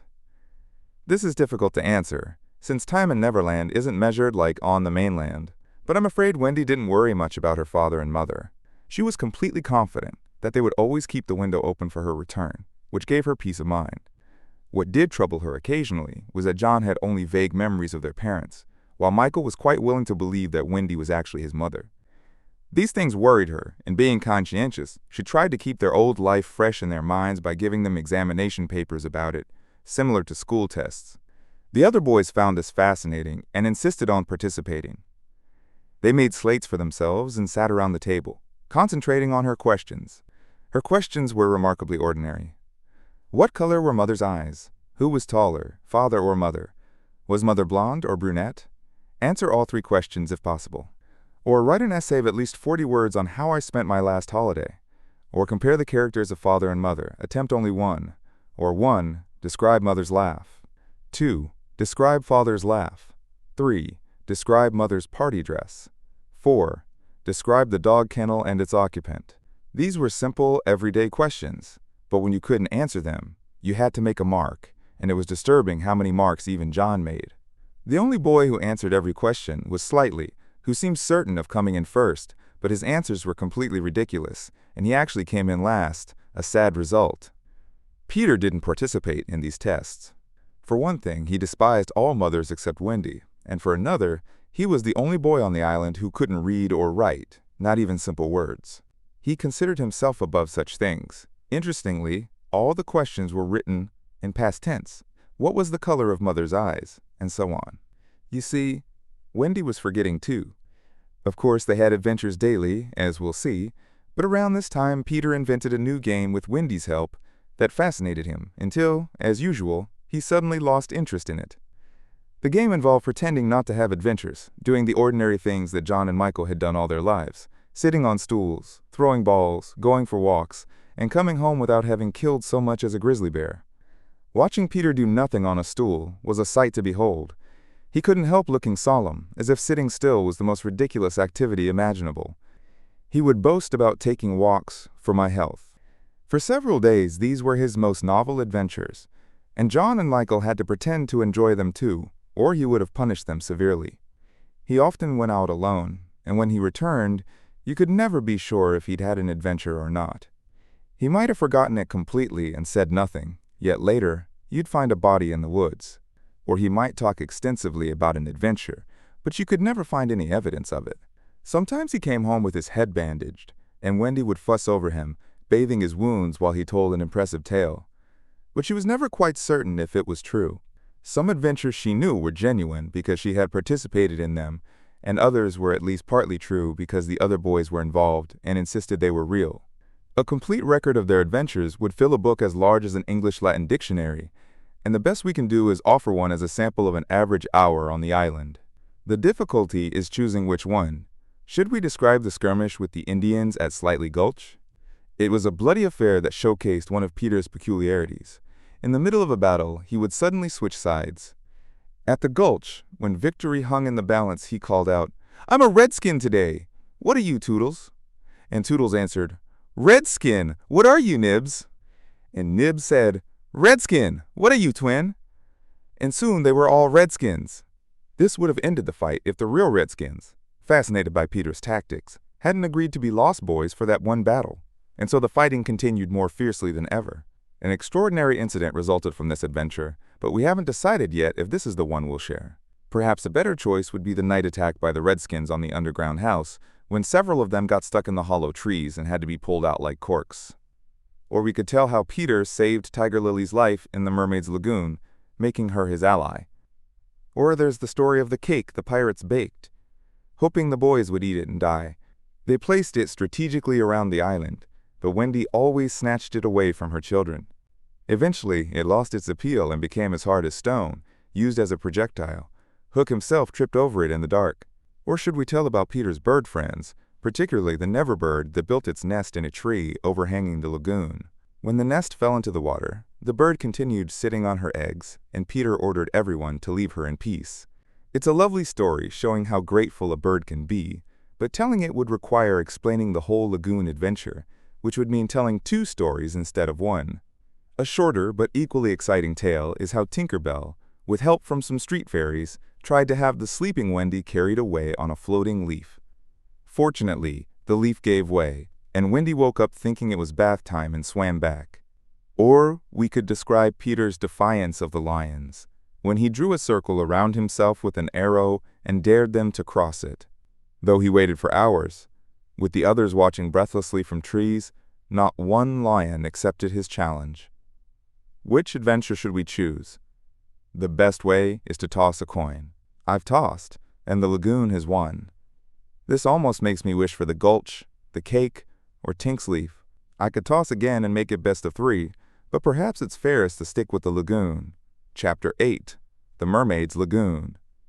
If you close your eyes and are lucky, you might sometimes see a shapeless pool of beautiful pale colors suspended in darkness. If you squeeze your eyes tighter, the pool takes form, and the colors become so vivid that with one more squeeze, they might burst into flame.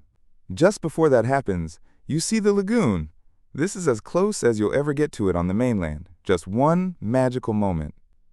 If there could be 2 such moments, you might glimpse the surf and hear the mermaids singing.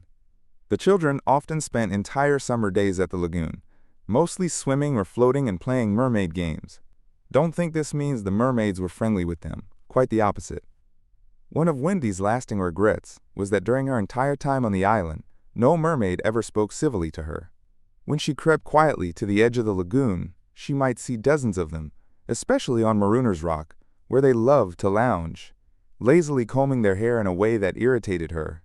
Sometimes she would swim, almost on tiptoe, within a yard of them, but then they'd spot her and dive away, splashing her with their tails.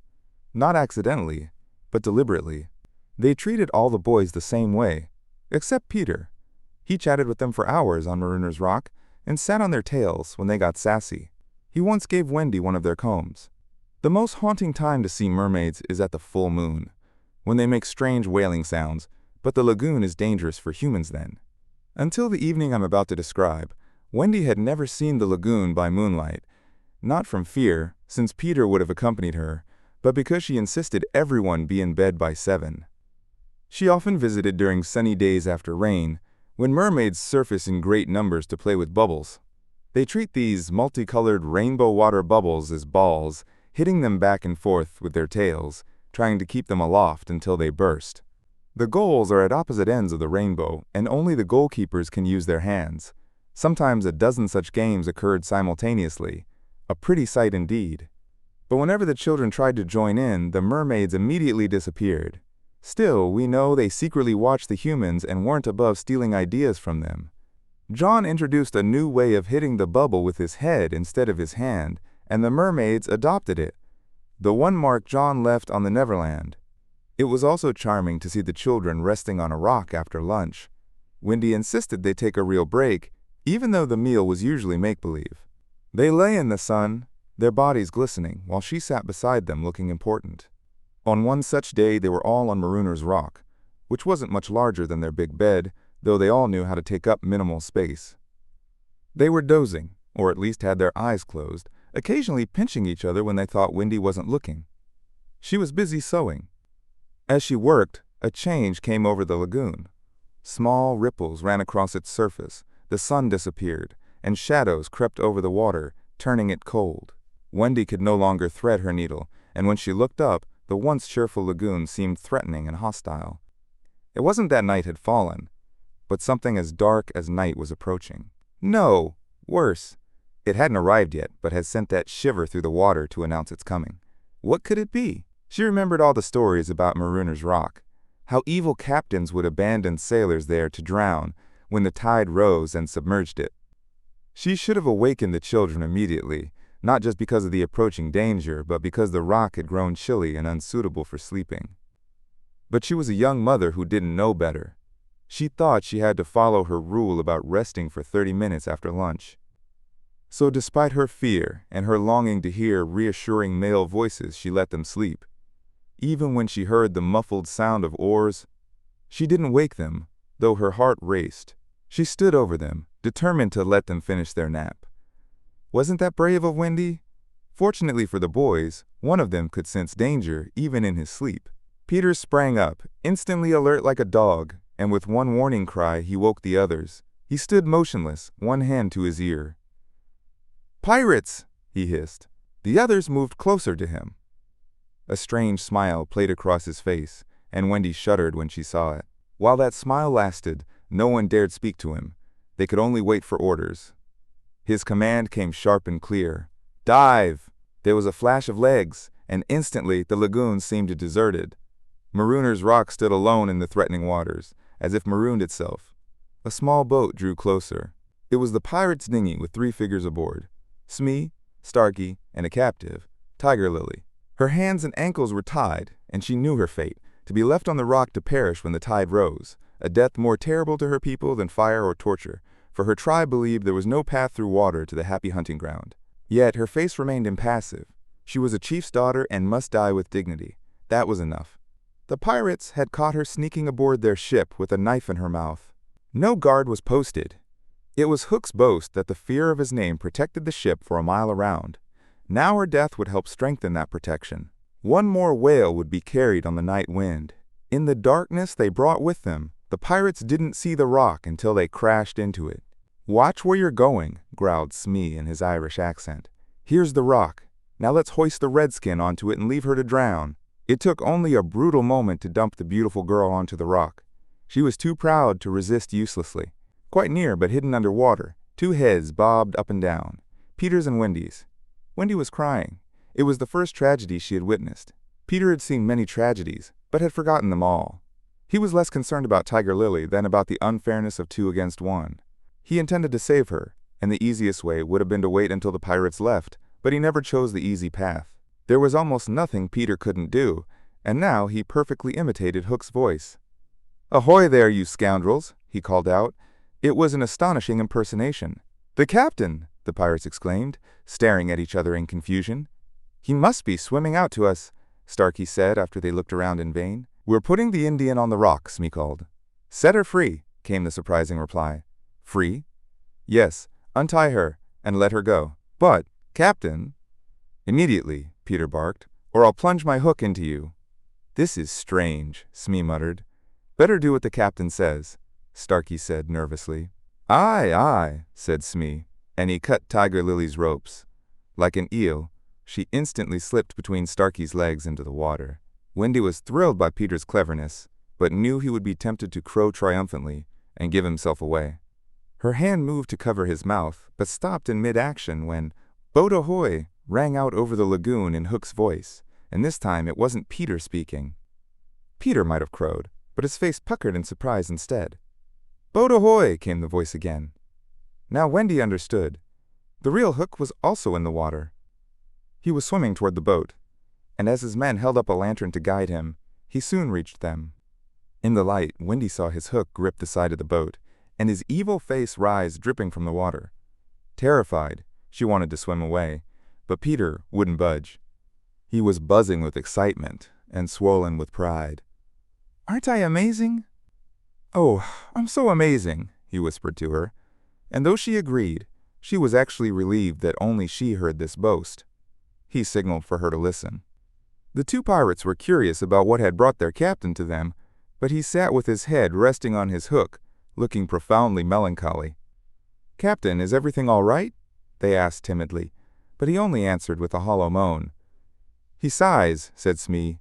"He sighs again," said Starkey. "And a third time he sighs," said Smee. Finally, he spoke with intense emotion. "It's over," he cried. "Those boys have found a mother." Frightened as she was, Wendy swelled with pride. "What an evil day!" cried Starkey. "What's a mother?" asked the ignorant Smee. Wendy was so shocked, she exclaimed aloud, "He doesn't know!" From that moment on, she always felt that if you could have a pet pirate, Smee would be the one to choose. Peter pulled her underwater because Hook had jerked upright, saying, "What was that?" "I heard nothing," said Starkey, holding the lantern over the water. As the pirates peered around, they saw a strange sight. The Never bird's nest floating on the lagoon with the mother bird sitting calmly on it. "See?" said Hook, answering Smee's question. "That is a mother. What a lesson. The nest must have fallen into the water, but would she abandon her eggs? Never." His voice broke momentarily, as if remembering innocent days but he brushed aside this weakness with his hook. Smee, deeply impressed, stared at the bird as the nest drifted past, but the suspicious Starkey said, "If she's a mother, maybe she's hanging around to help Peter." Hook flinched. "Yes," he admitted, "that's the fear that haunts me." Smee's eager voice pulled him from his gloom. "Captain," he suggested, "what if we kidnapped these boys' mother and made her our mother instead?" "A brilliant plan," cried Hook, and immediately it took shape in his devious mind. "We'll capture the children and take them to our ship. The boys will walk the plank, and Wendy will be our mother." Again, Wendy forgot herself. "Never!" she cried out, surfacing briefly. What was that? But they saw nothing, just what they thought was a leaf blown by the wind. "Do you agree, my hearties?" asked Hook. "Here's my hand on it," they both said. "And here's my hook. Swear." They all swore. By this time they had climbed onto the rock, and suddenly Hook remembered Tiger Lily. "Where's the redskin?" he demanded abruptly. They thought he was joking. "It's fine, Captain," Smee answered casually. "We let her go." "Let her go!" Hook bellowed. "Those were your orders," the boatswain stammered. "You called to us from the water to release her," said Starkey. "Blood and thunder!" Hook roared. "What trickery is this?" His face darkened with rage, but he saw they truly believed what they were saying, and this unnerved him. "Men," he said, his voice shaking slightly, "I gave no such order." "Most peculiar," said Smee, and they all shifted uncomfortably. Hook raised his voice, though it quivered. "Spirit haunting this dark lagoon tonight, do you hear me?" Of course, Peter should have kept quiet, but of course he didn't. He immediately answered in Hook's own voice, "By thunder, I hear you." In that crucial moment, Hook didn't even pale, but Smee and Starkey clung to each other in terror.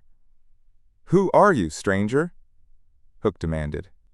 "I am James Hook," replied the voice, "captain of the Jolly Roger." "You are not! You are not!" Hook cried hoarsely. "By thunder," the voice retorted. "Say that again, and I'll drop anchor in you." Hook tried a more conciliatory approach. "If you are Hook," he said humbly, "then tell me, who am I?" "A codfish," replied the voice. "Just a codfish." "A codfish!" Hook echoed blankly, and it was then, only then, that his proud spirit broke. He saw his men backing away from him. "Have we been commanded all this time by a codfish?" they muttered. "It's humiliating." They were turning against him like dogs, but tragic as he had become, he barely noticed them. Against such evidence, he needed not their belief in him, but his own. He felt his sense of self slipping away. "Don't desert me, old ego," he whispered desperately. There was a touch of the feminine in his dark nature, as in all great pirates, which sometimes gave him intuition. Suddenly he tried a different approach, a guessing game. "Hook," he called out, "do you have another voice?" Peter could never resist a game, and answered cheerfully in his own voice, "Yes." "And another name?" "Yes." "Vegetable?" asked Hook. "No." "Mineral?" "No." "Animal?" "Yes." "Man?" "No." The answer rang out scornfully. "Boy?" "Yes." "Ordinary boy?" "No." "Wonderful boy?" To Wendy's distress, the answer that rang out this time was, "Yes." "Are you in England?" "No." "Are you here?" "Yes." Hook was completely puzzled. "Ask him some questions," he told his men, wiping his damp forehead. Smee thought hard. "I can't think of anything," he said regretfully. "Can't guess," crowed Peter. "Do you give up?" In his pride, he was pushing the game too far, and the pirates saw their chance. "Yes, yes," they answered eagerly. "Well then," he shouted, "I am Peter Pan! Pan!" In an instant, Hook was himself again, with Smee and Starkey as his loyal henchmen. "Now we have him," Hook exulted. "Into the water, Smee! Starkey, guard the boat! Catch him dead or alive!" He leaped as he spoke, and simultaneously came Peter's joyful voice. "Ready, boys?" "Aye, aye!" from various parts of the lagoon. "Then attack the pirates!" The fight was swift and fierce. First to draw blood was John, who bravely climbed into the boat and grappled with Starkey. After a struggle, he wrested the cutlass from the pirate's grasp. Starkey tumbled overboard with John right behind him. The dinghy drifted away. Heads bobbed up and down in the water with flashes of steel followed by cries and yells. In the confusion, some struck their own allies. Smee's corkscrew blade caught Toodles in the ribs, but he was himself stabbed in turn by Curly. Farther from the rock, Starkey was hard-pressed by Slightly and the twins. Where was Peter all this time? Hunting bigger prey. The other boys were brave, but they can't be blamed for avoiding the pirate captain. His iron claw created a dead zone around him that they fled like terrified fish. But one person didn't fear him. One was prepared to enter that deadly circle. Strangely, they didn't meet in the water. Hook climbed onto the rock to catch his breath, and at that exact moment, Peter scaled it from the opposite side. The rock was as slippery as a ball, forcing them to crawl rather than climb. Neither knew the other was coming. As they felt around for handholds, they grabbed each other's arms. Surprised, they looked up, their faces nearly touching, and found themselves eye to eye. Some of the greatest heroes admit to a moment of dread just before battle. Had Peter felt this, I would acknowledge it. After all, he faced the only man the sea cook had ever feared. But Peter felt no dread, only joy, and he flashed his perfect teeth in delight. Quick as thought, he snatched a knife from Hook's belt and was about to strike when he realized he was higher on the rock than his opponent. It wouldn't be a fair fight. Instead, he extended a hand to help Hook up. It was then that Hook bit him. Not the pain, but the injustice of this stunned Peter. It left him helpless, able only to stare in disbelief. Every child reacts this way the first time they're treated unfairly. All a child expects when they come to you is fairness. After you've been unfair to them, they'll love you again, but they'll never be quite the same. No one ever fully recovers from that first unfairness, no one except Peter. He encountered it often, but always forgot it. Perhaps that was the true difference between him and everyone else. So when it happened now, it felt like the first time, and he could only gape in shock. Twice the iron hook clawed at him. Moments later, the other boys saw Hook thrashing through the water toward the ship. No arrogance on his ghastly face now, only white terror, for the crocodile was in determined pursuit. Normally the boys would have swum alongside cheering, but now they were uneasy because they had lost both Peter and Wendy and were searching the lagoon for them, calling their names. The only response was mocking laughter from the mermaids. They must be swimming back or flying, the boys concluded. They weren't overly worried, having complete faith in Peter. They chuckled like boys do at the thought of being late for bed. All Mother Wendy's fault. When their voices faded, a cold silence fell over the lagoon, broken only by a feeble cry. "Help! Help!" Two small figures struggled against the rock. The girl had fainted and lay limply across the boy's arm. With a final effort, Peter pulled her up, then collapsed beside her. Even as he lost consciousness, he realized the water was rising. They would soon drown, but he could do nothing more. As they lay side by side, a mermaid grabbed Wendy's feet and began pulling her gently into the water. Peter felt her slipping away and woke with a start, just in time to pull her back. But he had to tell her the truth. "We're on the rock, Wendy," he said, "but it's getting smaller. Soon, the water will cover it." She didn't understand, even now. "We need to leave," she said almost cheerfully. "Yes," he answered weakly. "Shall we swim or fly, Peter?" He had to be honest. "Could you swim or fly to the island without my help, Wendy?" She had to admit she was too exhausted. He groaned. "What's wrong?" she asked, immediately concerned for him. "I can't help you. Hook wounded me. I can't fly or swim." "Does that mean we'll both drown?" "Look how the water is rising." They covered their eyes, unable to face what seemed inevitable. As they sat there, something brushed against Peter, as lightly as a kiss, and stayed, as if saying tentatively, "Can I help?" It was the tail of a kite that Michael had made days earlier. It had slipped from his hand and floated away. "Michael's kite," Peter said without interest, but then he grabbed the tail and pulled it toward him. "It lifted Michael off the ground," he said suddenly. "Why shouldn't it carry you?" "Both of us." "It can't lift two." Michael and Curly tried. "Let's draw lots," Wendy suggested bravely.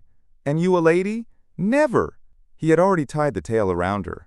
She clung to him, refusing to go without him, but with a simple, "Goodbye, Wendy," he pushed her from the rock. In minutes, she was out of sight. Peter was alone on the lagoon. The rock was tiny now, soon to be submerged. Pale rays of light crept across the water, and soon the most musical yet melancholy sound in the world could be heard. Mermaids calling to the moon. Peter was unlike other boys, but at last he felt afraid. A tremor ran through him like a shudder passing over the sea. But while the sea has hundreds of shudders, one after another, Peter felt just that one. The next moment he stood tall on the rock again, smiling, with the drum beating inside him. It seemed to say, "To die will be an awfully big adventure." Chapter 9, The Neverbird. The last sounds Peter heard, before complete solitude set in, were the mermaids retiring to their underwater bedrooms. He was too far away to hear their doors closing, but each door in the coral caves rang a tiny bell when opened or shut, just like in the finest homes on land, and he heard those gentle bells fading away. The water continued to rise steadily, now lapping at his feet. To pass the time before the inevitable final gulp, Peter watched the only thing visible on the lagoon. At first, he thought it was just a scrap of floating paper, perhaps part of a kite, and he wondered idly how long it would take to drift ashore. Soon he noticed something strange. This object was clearly fighting against the tide, sometimes even winning. When it succeeded, Peter, always one to root for the underdog, couldn't help clapping. It was such a brave little piece of paper. Except it wasn't paper at all. It was the Neverbird, struggling desperately to reach Peter on her nest. By flapping her wings in a technique she'd developed since her nest fell into the water, she could somewhat steer the unusual craft. By the time Peter recognized her, she was exhausted. She had come to save him by offering her nest, despite having eggs in it. This was surprising, since although Peter had been kind to her, he had also sometimes teased her. Perhaps, like Mrs. Darling and others before her, she had a soft spot for him, simply because he still had all his baby teeth. She called out her purpose, and he asked what she was doing there, but of course neither understood the other's language. In fantasy stories, people often chat freely with birds, and I wish I could pretend this was such a tale and say Peter answered the Neverbird intelligently. But truth matters, and I want to tell you what really happened. Not only could they not understand each other, but they both forgot their manners entirely. "I want you to get into the nest," the bird called, speaking as slowly and clearly as possible. "And then you can drift ashore, but I am, too, tired to bring it any closer, so you must try to swim to it." "What are you squawking about?" Peter replied. "Why don't you just let the nest drift normally?" "I want you," the bird repeated her entire explanation. Peter tried the slow and distinct approach himself. "What are you squawking about?" And so on. The Never bird grew irritated. They have very short tempers. "You thick-headed little fool," she screeched. "Why don't you do what I'm telling you?" Peter felt he was being insulted and shot back, "Same to you." Rather comically, they both snapped the same thing simultaneously. "Shut up! Shut up!" Despite their argument, the bird was determined to save him. With one final mighty effort, she pushed the nest against the rock. Then she flew up, abandoning her eggs to make her meaning clear. At last, Peter understood. He grabbed the nest and waved thanks to the bird as she hovered overhead. But she wasn't waiting for his gratitude. She wasn't even staying to watch him climb in. She was anxious about what he might do with her eggs. There were 2 large white eggs, and Peter picked them up thoughtfully. The bird covered her face with her wings to avoid seeing their fate, though she couldn't help peeking between the feathers. Sticking out of the rock was an old wooden stave, driven in long ago by pirates to mark buried treasure. The children had discovered this glittering hoard and, when feeling mischievous, would throw handfuls of gold coins, diamonds, pearls, and pieces of 8 to the seagulls, who grabbed them thinking they were food and flew off furious at the trick. The stave remained, and Starkey had hung his hat on it, a deep, waterproof tarpaulin with a wide brim. Peter placed the eggs carefully inside this hat and set it on the lagoon. It floated perfectly. The Never bird immediately understood his solution and shrieked her admiration. Peter, unable to resist, crowed proudly back. Then he climbed into the nest, used the stave as a makeshift mast, and hung his shirt as a sail. At that moment, the bird swooped down onto the hat and settled snugly atop her eggs. She drifted one way, he sailed in another, both cheering their success. When Peter reached land, he thoughtfully beached his vessel where the bird could easily find it. But the hat proved such a wonderful improvement that she abandoned her original nest permanently. The nest drifted until it fell apart, and often Starkey would come to the lagoon shore and watch bitterly as the bird sat contentedly on his hat. Though we won't see her again, it's worth mentioning that all Never birds now build nests in this hat-like shape, with a wide brim where their youngsters can get fresh air. The celebration was enormous when Peter reached the underground home almost as quickly as Wendy, who had been carried by the kite. Every boy had adventures to share, but perhaps their biggest thrill was being several hours late for bed. This made them so excited that they invented various excuses to stay up even longer, like demanding bandages for imaginary injuries. Wendy, though overjoyed to have everyone home safe, was scandalized by the hour. To bed," she insisted in a voice that had to be obeyed. The next day, however, she was incredibly kind, passing out bandages freely, and they spent the whole day playing at being injured, limping around with their arms in slings. Chapter 10. The Happy Home. One important result of the clash at the lagoon was that it made the Native Americans their allies. Peter had saved Tiger Lily from a terrible fate, and now there was nothing she and her warriors wouldn't do for him.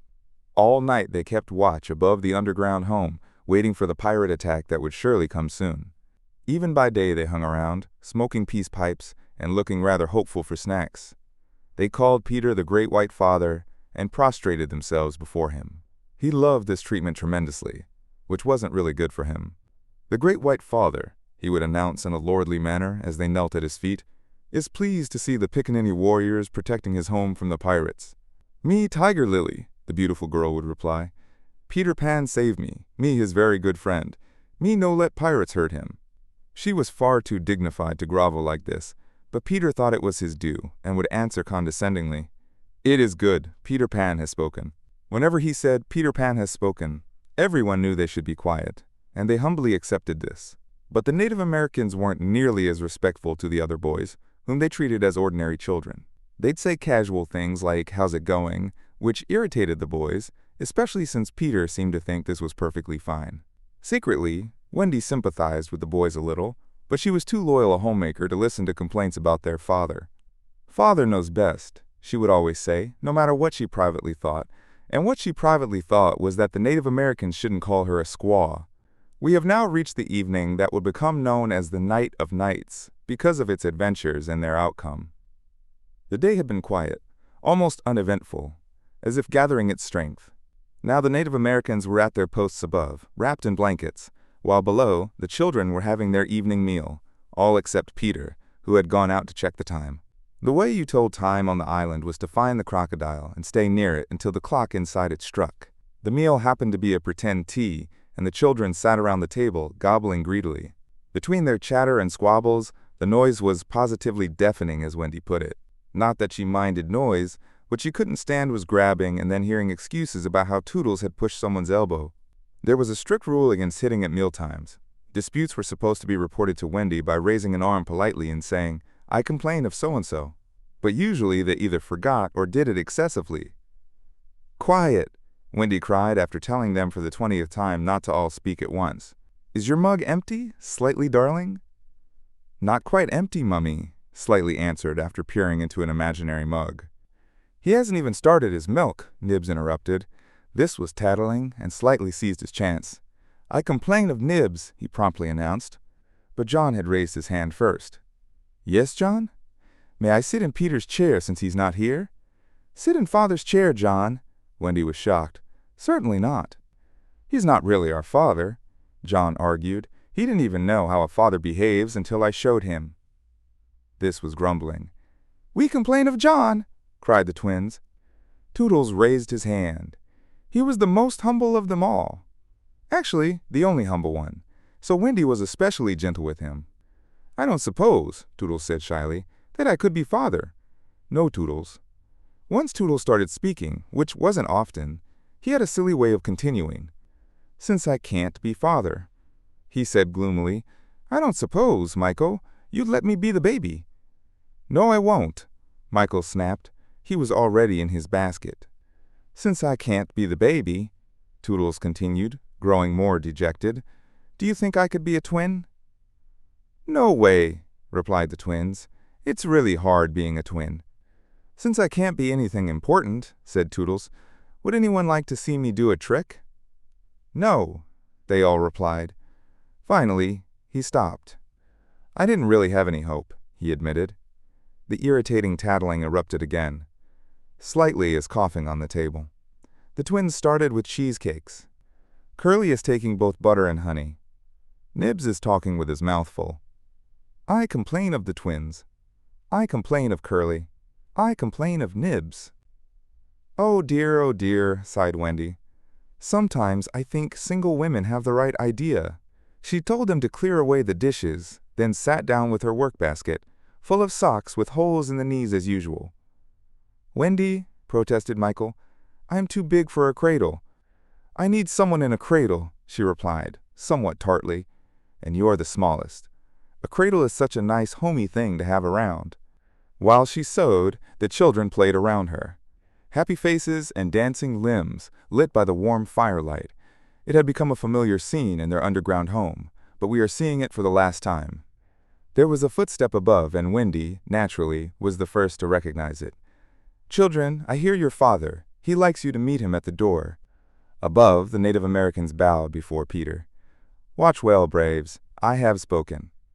And then, as they had done so many times before, the children pulled him down from his tree. As they had done so many times before, but never again. He had brought nuts for the boys and the correct time for Wendy. "Peter, you spoil them," Wendy said with a smile. "Ah, old lady," said Peter, hanging up his gun. "I told him mothers are called old lady," Michael whispered to Curly. "I complain of Michael," Curly said instantly. The first twin approached Peter. "Father, we want to dance." "Dance away, little man," said Peter, who was in an excellent mood. "But we want you to dance too." Peter was actually the best dancer among them, but he pretended to be scandalized. "Me? My old bones would rattle. And Mummy, too." "What?" cried Wendy. "The mother of such a large family, dancing?" "But it's Saturday night," Slightly suggested, slyly. It wasn't really Saturday night. At least, it might have been, since they'd long ago lost track of days. But whenever they wanted to do something special, they declared it was Saturday night, and then they did it. I suppose it is Saturday night, Wendy admitted, giving in. People of our size, Wendy, Peter protested, but only among our own children. True, true. So they were allowed to dance? But first they had to put on their night clothes? Ah, old lady, Peter said quietly to Wendy as he warmed himself by the fire, watching her turn the heel of a sock.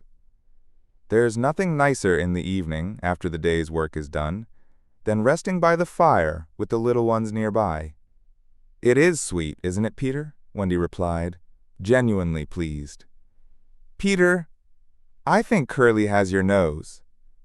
Michael takes after you. She went to him and placed her hand on his shoulder. Dear Peter, she said, with such a large family, I'm past my prime. But you wouldn't want to change me, would you? No, Wendy. He definitely didn't want to change, but he looked at her uncomfortably, blinking as if unsure whether he was awake or asleep. Peter, what is it? I was just thinking, he said, a little frightened. This is all just pretend, right? That I'm their father? Oh yes, Wendy said primly. You see, he continued apologetically, being their real father would make me seem so old. But they're ours, Peter, yours and mine. Not really though, right, Wendy? He asked anxiously. Not if you don't want them to be, she replied, and she clearly heard his sigh of relief. Peter, she asked, trying to keep her voice steady, what exactly are your feelings for me? Those of a devoted son, Wendy. I thought so, she said, and went to sit alone at the far end of the room. You're so strange, he said, genuinely confused. Tiger Lily is the same way. There's something she wants to be to me, but she says it's not my mother. No, indeed it's not, Wendy replied with fierce emphasis. Now we know why she disliked the Native Americans. Then what is it? It isn't proper for a lady to say. Oh, fine, Peter said, slightly offended. Maybe Tinkerbell will tell me. Oh yes, Tinkerbell will tell you, Wendy replied scornfully. She's a shameless little creature. Tink, who was in her bedroom eavesdropping, squeaked something impertinent. She says she's proud to be shameless, Peter translated. Suddenly, he had an idea. Maybe Tink wants to be my mother? You silly idiot, Tinkerbell shouted in a rage. She had said it so often that Wendy didn't need a translation. I almost agree with her, Wendy snapped. Imagine Wendy snapping. But she had been pushed to her limit, and she had no idea what would happen before the night was over. If she had known, she wouldn't have snapped. None of them knew. Perhaps it was better not to know. Their ignorance gave them one more happy hour, and since it would be their last hour on the island, let's be glad they had 60 joyful minutes. They sang and danced in their nightgowns. They sang a deliciously spooky song where they pretended to be afraid of their own shadows, little knowing that soon real shadows would close in, truly frightening them. Their dance was wildly energetic. They bumped each other on and off the bed until it became more of a pillow fight than a dance. When they finished, the pillows demanded one more round, like dance partners who know they might never meet again. The stories they told before Wendy's bedtime story were wonderful. He even slightly tried to tell one, but his beginning was so dreadfully dull that it horrified not just the others but himself. Yes, it's a terrible beginning, he admitted gloomily. I say, let's pretend it's the ending. Finally, they all climbed into bed for Wendy's story, the one they loved most and Peter hated. Usually, when she began this story, he either left the room or covered his ears. If he had done either of those things this time, they might still be on the island today. But tonight, he stayed on his stool, and we'll see what happened. Chapter 11, Wendy's Story. Listen then, said Wendy, settling into her storytelling pose with Michael at her feet, and 7 boys in the bed. Once there was a gentleman. I'd rather it was a lady, Curly interrupted. I wish it was a white rat, said Nibs. Quiet, their mother scolded. There was a lady also, and... Oh, Mummy, cried the first twin.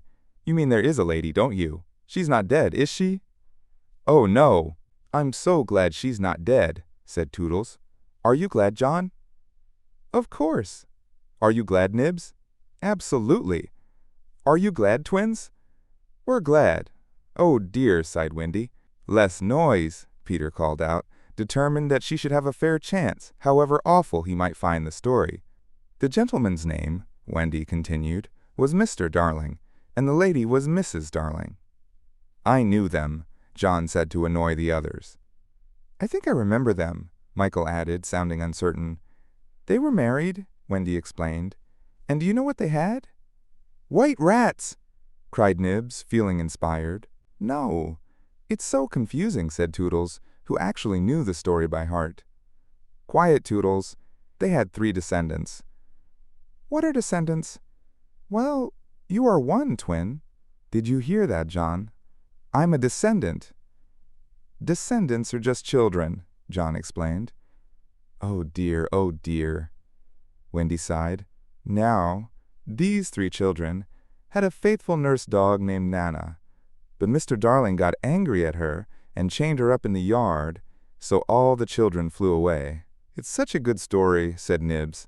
They flew away, Wendy continued, to Neverland, where the lost children live. I just knew they would, Curly exclaimed excitedly. I don't know how, but I just knew it. Oh, Wendy, Toodles cried. Was one of the lost children named Toodles? Yes, he was. I'm in the story. Hooray, Nibs, I'm in the story. Shh. Now, I want you to think about the poor parents with all their children gone. Ooh, they all moaned, though they weren't really considering the parents' feelings at all. Think of the empty beds. Ooh. It's so sad, the first twin said cheerfully. I don't see how this can end happily, said the second twin. Do you, Nibs? I'm really worried.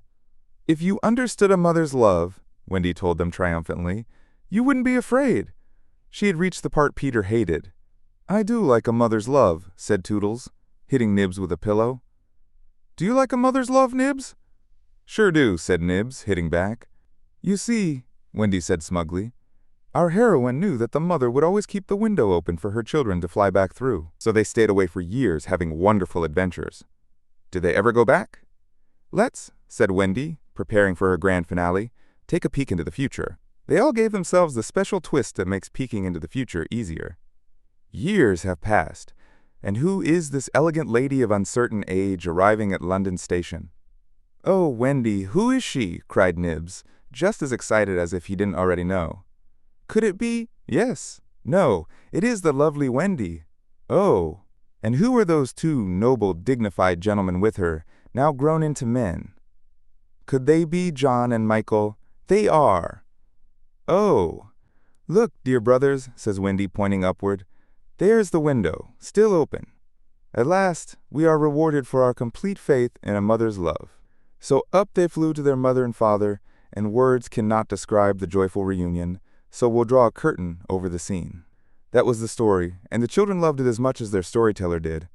Everything turned out just as it should, you see. We skip away like the heartless little creatures children are, though they're so charming, have a completely selfish time, and then when we need special attention, we nobly return, knowing we'll be rewarded rather than punished. Their faith in a mother's love was so strong that they felt they could afford to be callous a bit longer. But one person there knew better, and when Wendy finished, he let out a hollow groan. What's wrong, Peter? She cried, rushing to him, thinking he was sick. She checked him carefully, feeling lower than his chest. Where does it hurt? It's not that kind of pain, Peter replied darkly. Then what kind is it? Wendy, you're wrong about mothers. They all gathered around, alarmed by how upset he was. With surprising honesty, he revealed what he had kept hidden until now. Long ago, he said, I thought like you that my mother would always keep the window open. So I stayed away for many, many months and then flew back. But the window was barred. She had forgotten all about me, and there was another little boy sleeping in my bed. I'm not certain this was true, but Peter believed it was, and it terrified them. Are you sure mothers are like that? Yes, so this was the truth about mothers. The traitors! Still, it's best to be careful, and no one recognizes when to surrender more quickly than a child. Wendy, let's go home, John and Michael cried together. Yes, she agreed, hugging them close. Not tonight? Asked the lost boys in confusion. In what they called their hearts, they knew you could get along fine without a mother. It was only mothers who thought you couldn't. Right away, Wendy insisted, struck by a horrible thought. Mother might already be in half mourning. This fear made her forget Peter's feelings, and she asked rather sharply, Peter, will you make the arrangements? If you want, he replied, as coolly as if she'd asked him to pass the nuts. Not even a, sorry to see you go between them. If she didn't care about the parting, Peter was determined to show he didn't either. But of course he cared deeply. He was so angry with grown-ups, who were ruining everything as usual, that as soon as he got inside his tree, he deliberately took quick, short breaths at a rate of about 5 per second. He did this because there's a saying in Neverland that every time you breathe, a grown-up dies, and Peter was killing them off as fast as possible out of spite. After giving the Native Americans their instructions, he returned to the underground home, where an ugly scene had unfolded in his absence. Panicked at the thought of losing Wendy, the Lost Boys had confronted her threateningly. "It'll be worse than before she came," they cried. "We won't let her go. Let's keep her prisoner." "Yeah, chain her up." In her desperation, instinct told her which boy to turn to. "Toodles," she pleaded, "I appeal to you." Wasn't that strange? She appealed to Toodles, easily the silliest one. But Toodles rose magnificently to the occasion. For that moment, he set aside his foolishness and spoke with dignity. "I'm just Toodles," he said, "and nobody listens to me. But the first person who doesn't treat Wendy like a proper English gentleman would, I'll cut them badly." He drew his dagger, and for that instant he shone brilliantly. The others hung back nervously. Then Peter returned, and they could tell immediately they'd get no support from him. He wouldn't keep any girl in Neverland against her will. "Wendy," he said, pacing back and forth, "I've asked the Native Americans to guide you through the forest, since flying tires you." "Thank you, Peter." "Then," he continued, in the short, sharp voice of someone used to being obeyed, "Tinker Bell will take you across the sea. Wake her, Nibs." Nibs had to knock twice before getting an answer, though Tink had actually been sitting up in bed listening for quite some time. "Who is it? How dare you? Go away!" she shouted. "You need to get up, Tink," Nibs called. "You have to take Wendy on a journey." Of course, Tink was thrilled to hear Wendy was leaving, but she absolutely refused to be her escort, and said so in even ruder language. Then she pretended to fall asleep again. "She says she won't!" Nibs exclaimed, shocked at such disobedience.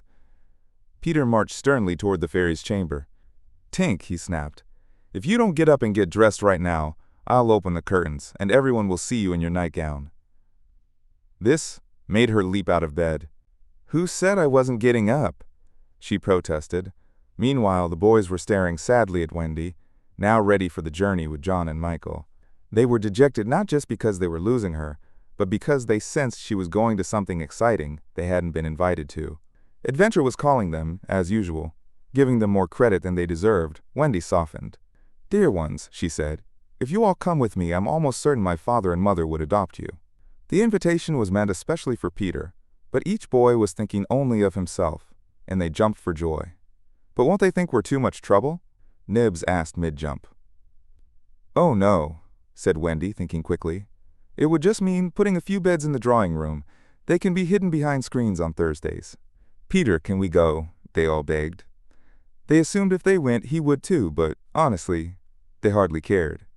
Children are always ready to desert even their dearest friends when something new beckons. "Fine," Peter replied with a bitter smile, and immediately they rushed to gather their things. "And now, Peters," Wendy said, thinking everything was settled, "I'll give you your medicine before you go." She loved giving medicine, and definitely gave too much. It was only water, but she always shook the bottle and counted the drops, which made it seem medicinal. This time, however, she didn't give Peter his dose, because just as she prepared it, she saw a look on his face that made her heart sink. "Get your things, Peter," she said, her voice shaking. "No," he answered, pretending not to care. "I'm not going with you, Wendy." "Yes, Peter." "No." To show her departure wouldn't affect him, he skipped around the room, playing cheerfully on his pipes. She had to chase after him, which wasn't very dignified. "To find your mother," she pleaded. But if Peter had ever truly had a mother, he no longer missed her. He could manage perfectly well without one. He had thought about mothers and remembered only their bad qualities. "No, no," he told Wendy firmly. "She might say I'm old, and I just want to always be a little boy and have fun. But Peter, no." So the others had to be told. "Peter isn't coming. Peter not coming." They stared at him blankly, their packs strapped to their backs. Their first thought was that if Peter wasn't going, maybe he wouldn't let them go either, but he was far too proud for that. "If you find your mothers," he said darkly, "I hope you like them." His terrible cynicism made an uncomfortable impression, and most of the boys began to look doubtful. After all, weren't they fools to want to leave? "Well then," said Peter, "no fuss, no crying. Goodbye, Wendy." He held out his hand cheerfully, as if they really had to go right now because he had something important to do. She had to take his hand, and there was no sign he would have preferred a kiss. "You'll remember to change your underwear, right, Peter?" she asked, lingering. She was always so particular about clean clothes. "Yes." "And you'll take your medicine?" "Yes." That seemed to be everything, and an awkward silence followed. Peter wasn't the type to break down in front of others. "Are you ready, Tinker Bell?" he called out. "Yes, yes." "Then lead the way." Tink darted up the nearest tree, but no one followed her.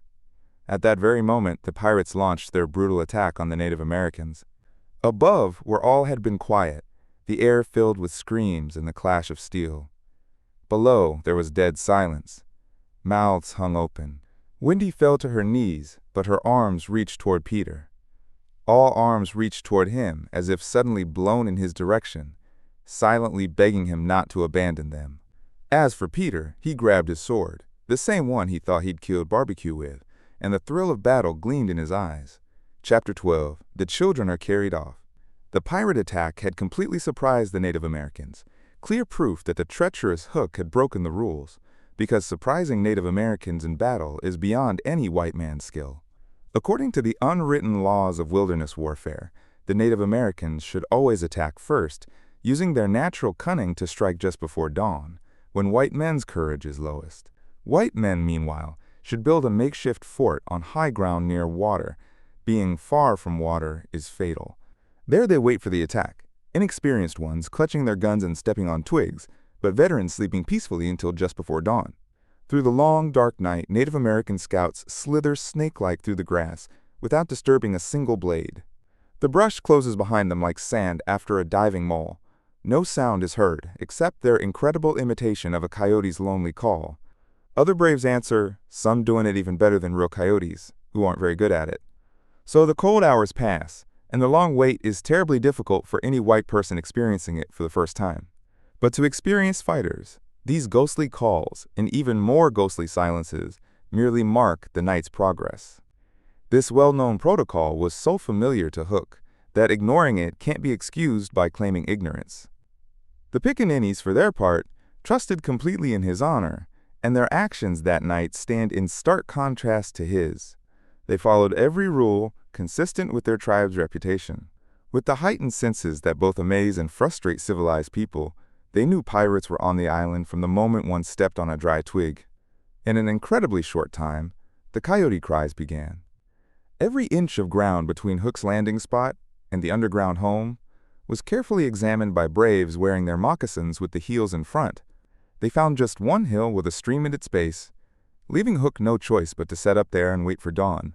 With everything mapped out with almost diabolical cleverness, the main group of Native Americans wrapped themselves in blankets and, with their characteristic calm, settled above the children's home to await the cold moment when they would deliver pale death. It was there, dreaming of the exquisite tortures they would inflict at daybreak, that the treacherous Hook found these trusting warriors. According to the scouts who survived the slaughter, Hook didn't even pause at the high ground, though he must have seen it in the dim light. The thought of waiting to be attacked never entered his cunning mind. He wouldn't even hold back until night was nearly over. He simply charged ahead with no strategy but to attack. What could the bewildered scouts do? Masters of every war tactic except this one, they trotted helplessly after him, fatally exposing themselves while giving their coyote cry. Around brave Tiger Lily were a dozen of her strongest warriors when they spotted the deceitful pirates rushing toward them. The illusion of victory fell from their eyes. There would be no torture at the stake now. For them, it was time for the happy hunting grounds. They knew this, but as their father's sons, they did their duty. Even then, they could have formed a defensive formation that would have been hard to break, but tribal tradition forbade this. Their code states that the noble savage must never show surprise before the white man. So terrible as the pirates' sudden appearance must have been, they remained perfectly still for a moment, as if the enemy had arrived by invitation. Then, upholding their tradition gallantly, they seized their weapons and filled the air with war cries, but it was too late. I won't describe what was more a massacre than a fight. Many of the finest Pickaninny warriors perished that day. But they didn't die unavenged. Alf Mason fell to lean wolf, never to trouble the Spanish Main again. Others who met their end included George Scoury, Charles Turley, and the Alsatian Fogarty. Turley fell to the tomahawk of the fearsome Panther, who eventually cut a path through the pirates with Tiger Lily and a small remnant of the tribe. How much blame Hook deserves for his tactics is for historians to decide. Had he waited on the high ground until the proper hour, he and his men would likely have been slaughtered. This must be considered in judging him. Perhaps he should have informed his opponents he planned to use a new method. On the other hand, this would have eliminated the element of surprise, making his strategy pointless. The whole question is complicated. One can't help but reluctantly admire the cunning that conceived such a bold plan, and the dark genius with which it was executed. What were Hook's feelings in that moment of triumph? His men would have loved to know. Breathing heavily and wiping their cutlasses, they gathered at a safe distance from his Hook, squinting through their beady eyes at their extraordinary captain. He must have felt elated, but his face revealed nothing. Forever a dark and solitary mystery, he remained as detached from his followers in spirit as in body. The night's work wasn't finished, because he hadn't come to destroy the Native Americans. They were just the smoke to draw out the real prize. It was Pan he wanted, along with Wendy and the children, but especially Pan. Peter was such a small boy that one wonders at Hook's hatred for him. True, Peter had thrown Hook's arm to the crocodile, and the resulting insecurity, due to the crocodile's persistence, was annoying, but these hardly explain such relentless, malicious vengefulness. The truth is, something about Peter drove the pirate captain to fury. It wasn't his courage or his charming appearance. There's no point in being vague. We know exactly what it was: Peter's cockiness. This got on Hook's nerves, making his iron claw twitch and disturbing his sleep like an insect. While Peter lived, Hook felt like a caged lion tormented by a sparrow that had flown in. The question now was how to get down the trees, or how to get his men down. He scanned them greedily, looking for the thinnest ones. His pirates squirmed uncomfortably, knowing he wouldn't hesitate to ram them down with poles. Meanwhile, what about the boys? We saw them frozen like statues at the first clash of weapons, mouths open, arms outstretched toward Peter. Now their mouths closed, and their arms dropped to their sides. The chaos above had ended almost as suddenly as it began, like a fierce gust of wind, but they knew it had determined their fate. Which side had won? The pirates, listening eagerly at the tree openings, heard every boy ask this question, and unfortunately, they also heard Peter's answer. If the Native Americans won, he said, they'll beat the tom-tom. That's always their victory signal. Now Smee had found the tom-tom and was sitting on it at that very moment. "You'll never hear the tom-tom again," he muttered under his breath as silence had been ordered. To his amazement, Hook signaled him to beat the drum, and slowly Smee realized the terrible wickedness of the command. Never had this simple man admired Hook so much.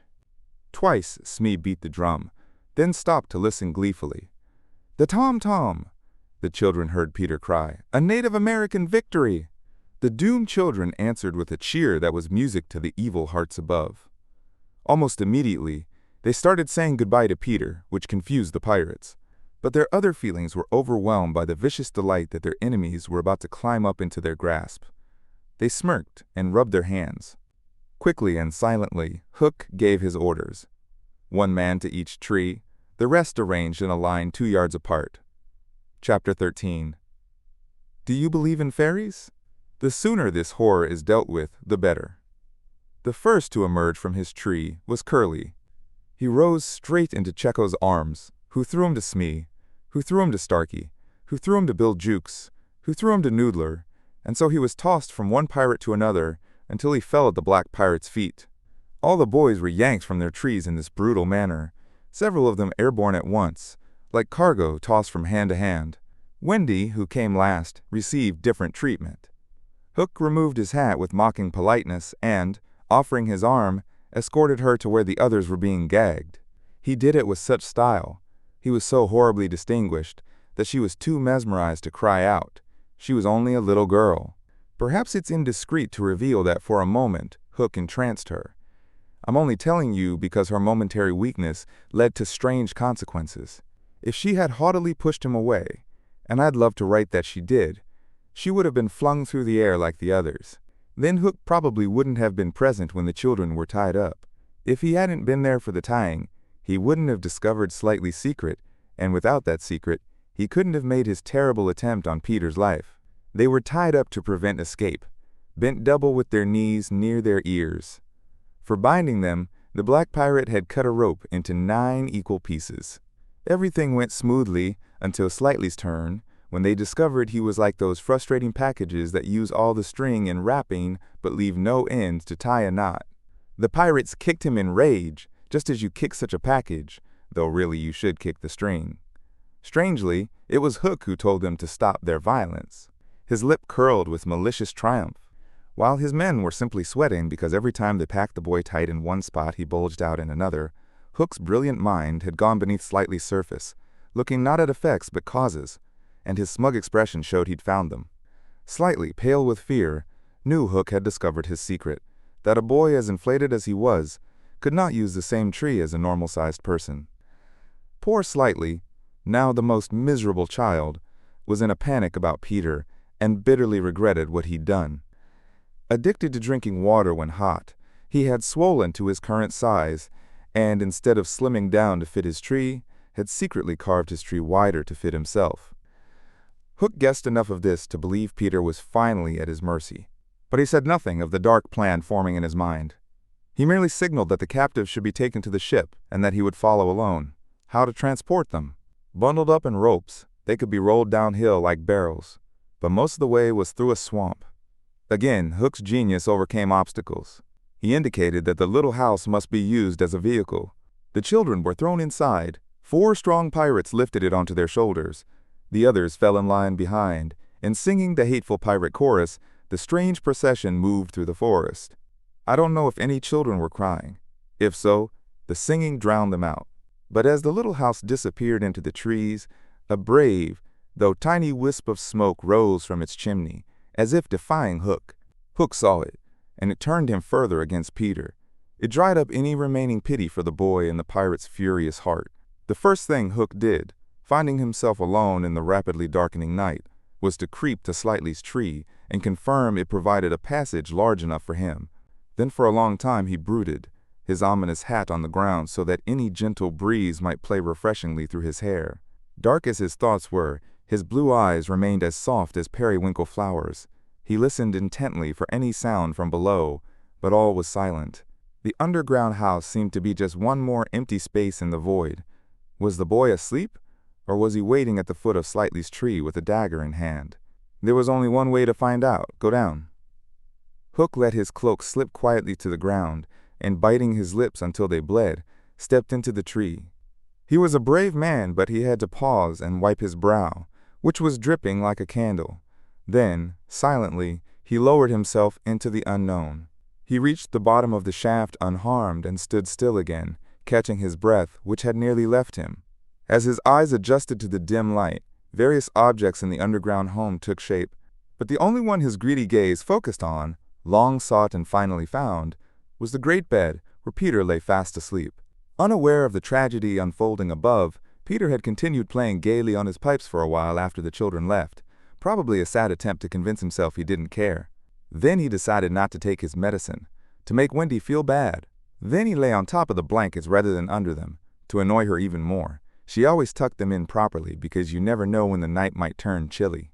Then he nearly cried, but it occurred to him how shocked she'd be if he laughed instead, so he forced a hearty laugh and fell asleep in the middle of it.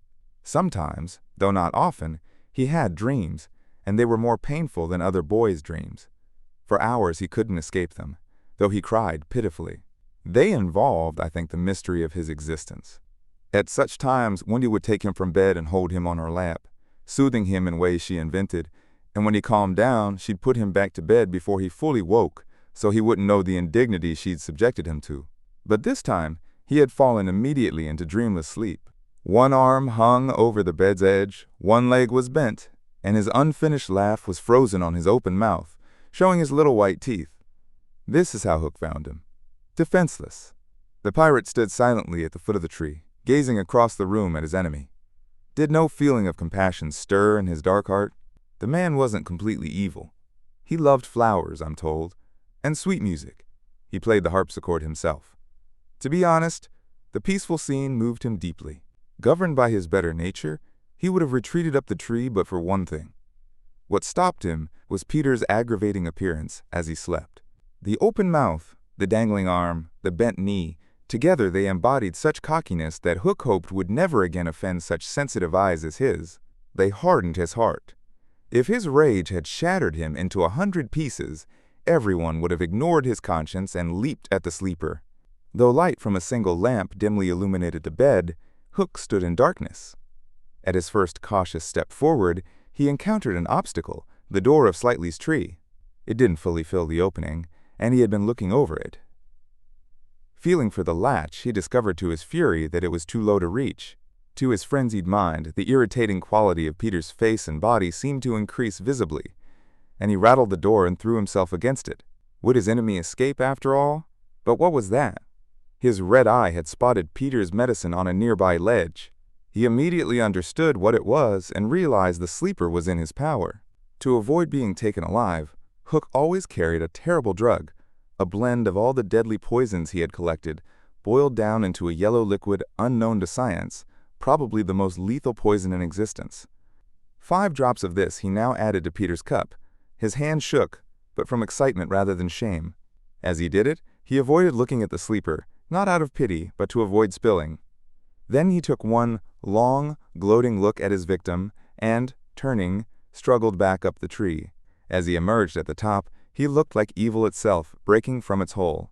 Putting on his hat at a jaunty angle, he wrapped his cloak around himself, holding one end in front as if to hide from the night, of which he was the darkest part, and muttering strangely, stole away through the trees. Peter slept on. The light flickered and went out, leaving the room in darkness, but still, he slept. It must have been around 10 o'clock by the crocodile's clock when he suddenly sat up, awakened by something he couldn't identify. It was a soft, cautious tapping on his tree door. Soft and cautious, but in that silence, it was sinister. Peter reached for his dagger until his hand gripped it. Then he spoke.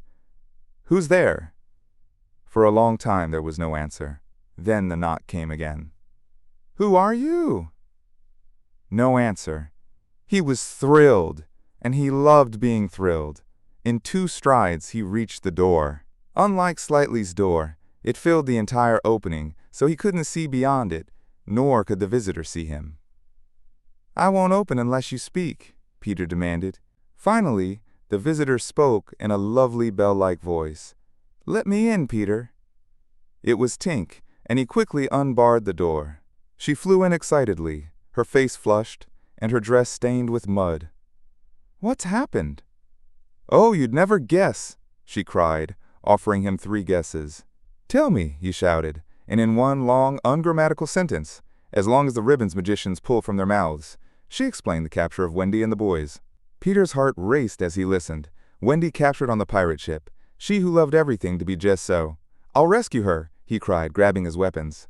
As he did, he thought of something that would please her. He could take his medicine. His hand closed on the poisoned drink. "No!" shrieked Tinker Bell, who had heard Hook muttering about his deed as he fled through the forest. "Why not?" "It's poisoned." "Poisoned? Who could have poisoned it?" "Hook, don't be silly. How could Hook have gotten down here?" Sadly, Tinker Bell couldn't explain this. Even she didn't know Slightly's tree's secret. But Hook's words left no doubt. The cup was poisoned. "Besides," said Peter, completely convinced, "I never fell asleep." He raised the cup. There was no time for words now, only action. With one of her lightning movements, Tink flew between his lips and the drink and drained it completely. "Tink, how dare you drink my medicine?" But she didn't answer. She was already swaying in the air. "What's wrong with you?" cried Peter, suddenly afraid.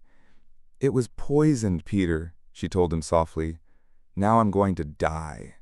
"Oh, Tink, did you drink it to save me?" "Yes." "But why, Tink?" Her wings could barely keep her aloft now. In response, she landed on his shoulder and gave his nose an affectionate bite. She whispered in his ear, "You silly fool," then tottered to her little room and collapsed on her bed. His head nearly filled her tiny room's 4th wall as he knelt beside her in distress. Her light grew fainter every moment, and he knew if it went out, she would be gone forever. She liked his tears so much that she extended her beautiful finger and let them run over it. Her voice was so faint that at first he couldn't make out her words. Then he understood. She was saying she thought she could recover if children believed in fairies. Peter flung out his arms. There were no children there, and it was nighttime, but he addressed all who might be dreaming of Neverland and were therefore closer than you might think, boys and girls in their night clothes and little babies in baskets hanging from trees.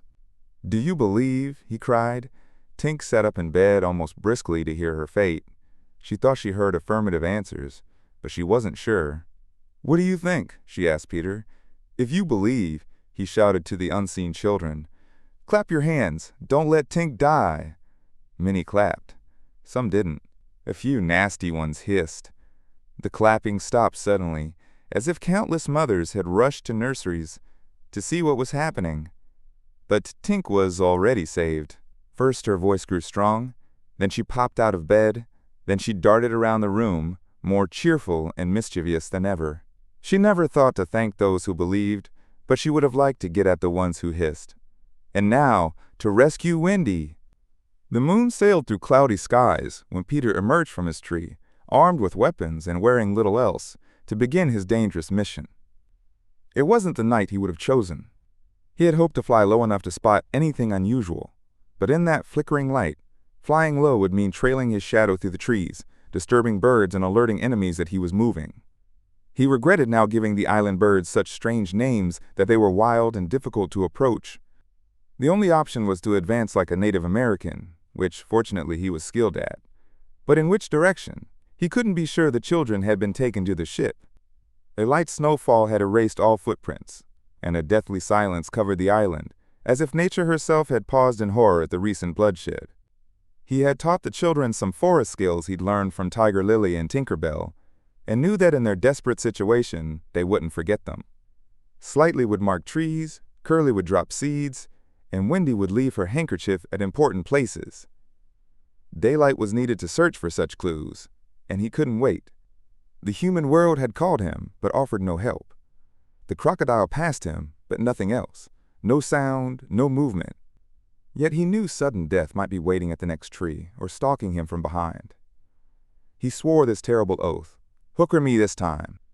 Now he crawled like a snake, now stood upright and darted across moonlit clearings, one finger to his lips and his dagger ready. He was terrifyingly happy. Chapter 14. The Pirate Ship. A single green light glimmering over Kidd's Creek, near the mouth of the Pirate River, marked the location of the brig, the Jolly Roger. She sat low in the water, a sinister-looking vessel, foul to her hull, every timber in her hateful, like ground strewn with mangled feathers. She was the cannibal of the seas, and hardly needed that watchful eye, for she floated beyond reach in the terror of her name. She was wrapped in night's blanket, through which no sound from her could reach shore. There was little noise, none of it pleasant, except the whir of the ship's sewing machine operated by Smee, ever industrious and obliging, the essence of ordinariness, pathetic Smee. I don't know why he was so infinitely pathetic, unless because he was so pathetically unaware of it. Even strong men had to look away quickly, and more than once on summer evenings he had touched the source of Hook's tears and made them flow. Of this, like almost everything else, Smee remained completely oblivious. A few pirates leaned over the railings, breathing in the night's misty air. Others sprawled near barrels, playing dice and cards. The exhausted four who had carried the little house lay flat on the deck, skillfully rolling out of Hook's path even in their sleep, lest he claw them unconsciously as he passed. Hook paced the deck and thought. Oh, unfathomable man! It was his hour of triumph. Peter had been removed from his path forever, and all the other children were in the brig, about to walk the plank. It was his most impressive deed since he had brought Barbecue to heel. Knowing how vain humans are, would anyone be surprised if he now strutted about, puffed up with his success? But there was no joy in his step, which matched his somber mood. Hook was profoundly depressed. He often felt this way when alone on his ship at night. It was because he was so terribly isolated. This mysterious man never felt more alone than when surrounded by his crew. They were socially beneath him. Hook wasn't his real name.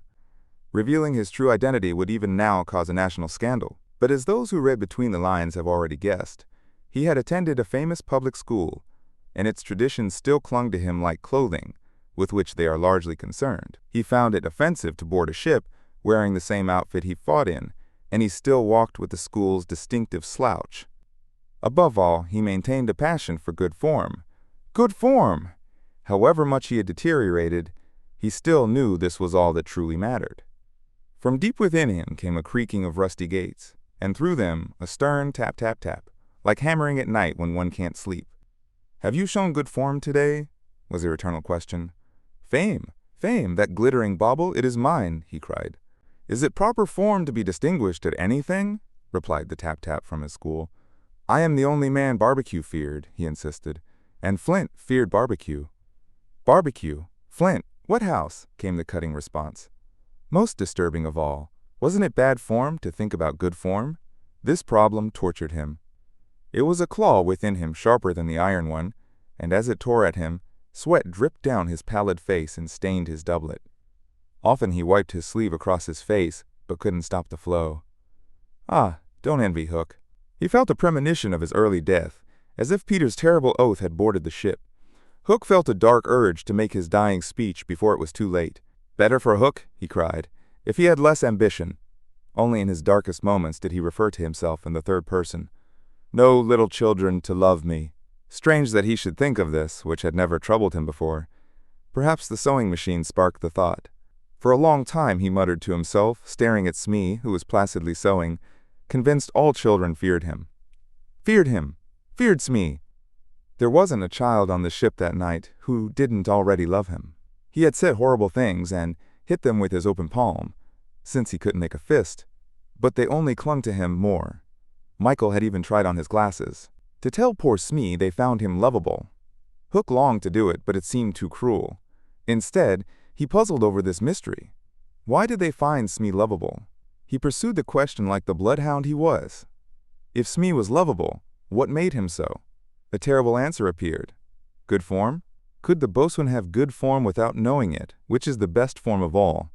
He remembered you must prove you don't know you have it before you're eligible for pop. With a cry of rage, he raised his iron hand over Smee's head but stopped himself. This thought arrested him. To attack a man because he has good form. What would that be? Bad form. The unhappy Hook was as helpless as he was damp, and he collapsed like a cut flower. His men, thinking him out of the way, immediately relaxed discipline and broke into wild celebration, which brought him instantly to his feet, all trace of weakness gone, as if a bucket of water had been thrown over him. "Quiet, you scum," he shouted, "or I'll anchor in your guts." The noise stopped immediately. "Are all the children chained so they can't fly away?" "Aye, aye." "Then bring them up." The miserable prisoners were dragged from the hold, all except Wendy, and lined up before him. For a time, he seemed unaware of their presence. He lounged casually, humming snatches of a crude song and shuffling a deck of cards. Now and then the light from his cigar touched his face with color. "Now then, lads," he said briskly. 6 of you walk the plank tonight, but I have room for 2 cabin boys. Which of you shall it be?" "Don't irritate him unnecessarily," had been Wendy's advice in the hold, so Toodles politely stepped forward. Though he hated the idea of serving such a man, instinct told him to put responsibility on someone absent. While somewhat silly, he knew mothers are always willing to take the blame. All children know this about mothers. They despise them for it, but use it constantly. "You see, sir," Toodles explained carefully, "I don't think my mother would like me to be a pirate. Would your mother like you to be a pirate, Slightly?" He winked at Slightly, who said sadly, "I don't think so," as if he wished otherwise. "Would your mother like you to be a pirate, twin?" "I don't think so," said the first twin, as clever as the others. "Nibs, would." "Enough of this babble," roared Hook, and the speakers were dragged back. "You, boy," he said, addressing John, "you look like you have some spirit. Haven't you ever wanted to be a pirate, my hearty?" John had occasionally felt this temptation during math class, and he was struck by Hook singling him out. "I once thought of calling myself Red-Handed Jack," he admitted shyly. "An excellent name. We'll call you that here if you join us." "What do you think, Michael?" John asked. "What would you call me if I joined?" Michael wanted to know. "Blackbeard Joe." Michael was naturally impressed. "What do you think, John?" He wanted John to decide, and John wanted him to decide. "Would we still be loyal subjects of the king?" John inquired. Through gritted teeth, Hook answered, You'd have to swear. Down with the king! Perhaps John hadn't behaved well so far, but now he shone. Then I refuse, he declared, banging the barrel in front of Hook. And I refuse, said Michael. Rule Britannia, squeaked Curly. The furious pirates punched them in the mouth, and Hook roared, That seals your fate. Bring their mother. Prepare the plank. They were only boys, and they turned pale seeing Jukes and Chico preparing the fatal plank. But they tried to look brave when Wendy was brought up. No words can describe how Wendy despised those pirates. For the boys, there was at least some romance in piracy. But all she noticed was that the ship hadn't been cleaned in years. There wasn't a porthole whose grimy glass you couldn't write "dirty pig" on with your finger, and she already had, several times. But as the boys gathered around her, she thought only of them.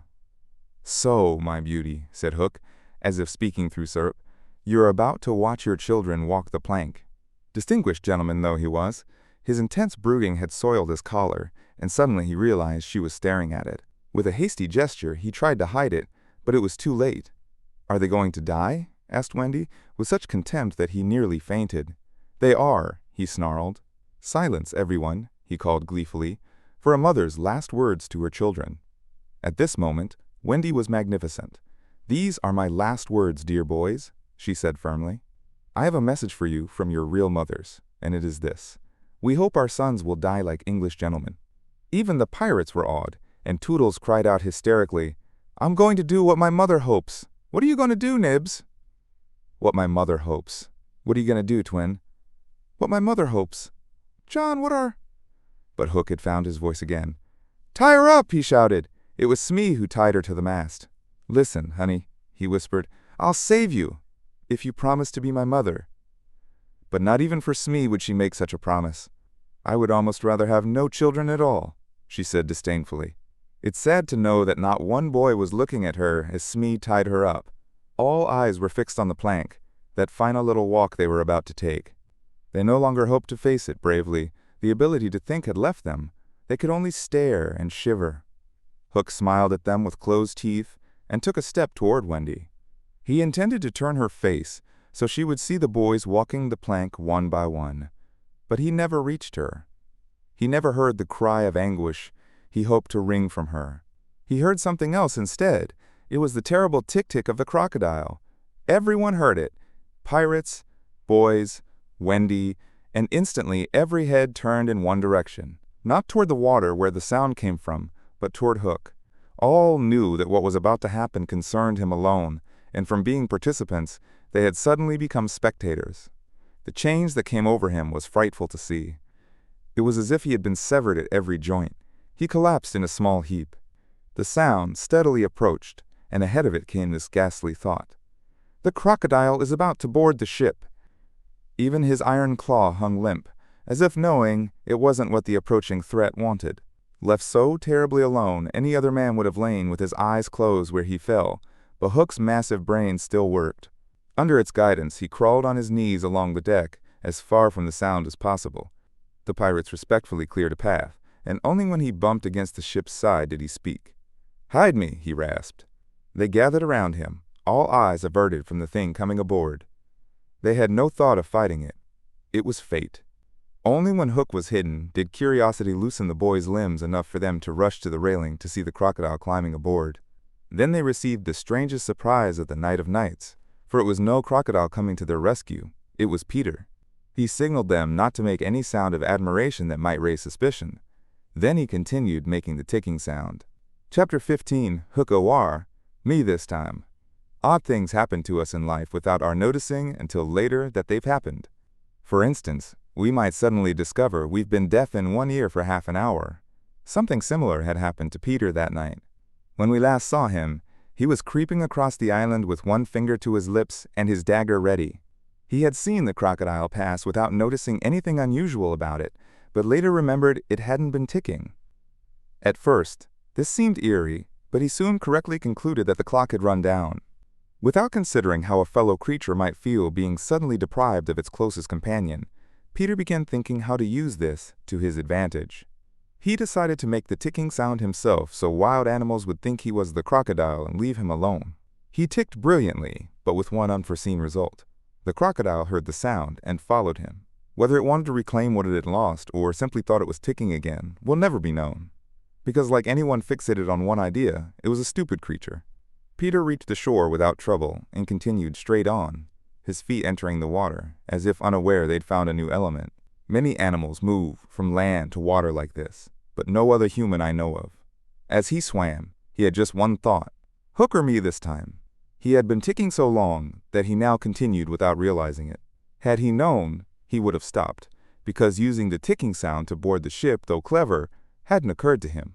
On the contrary, he thought he had climbed the ship's side as silently as a mouse.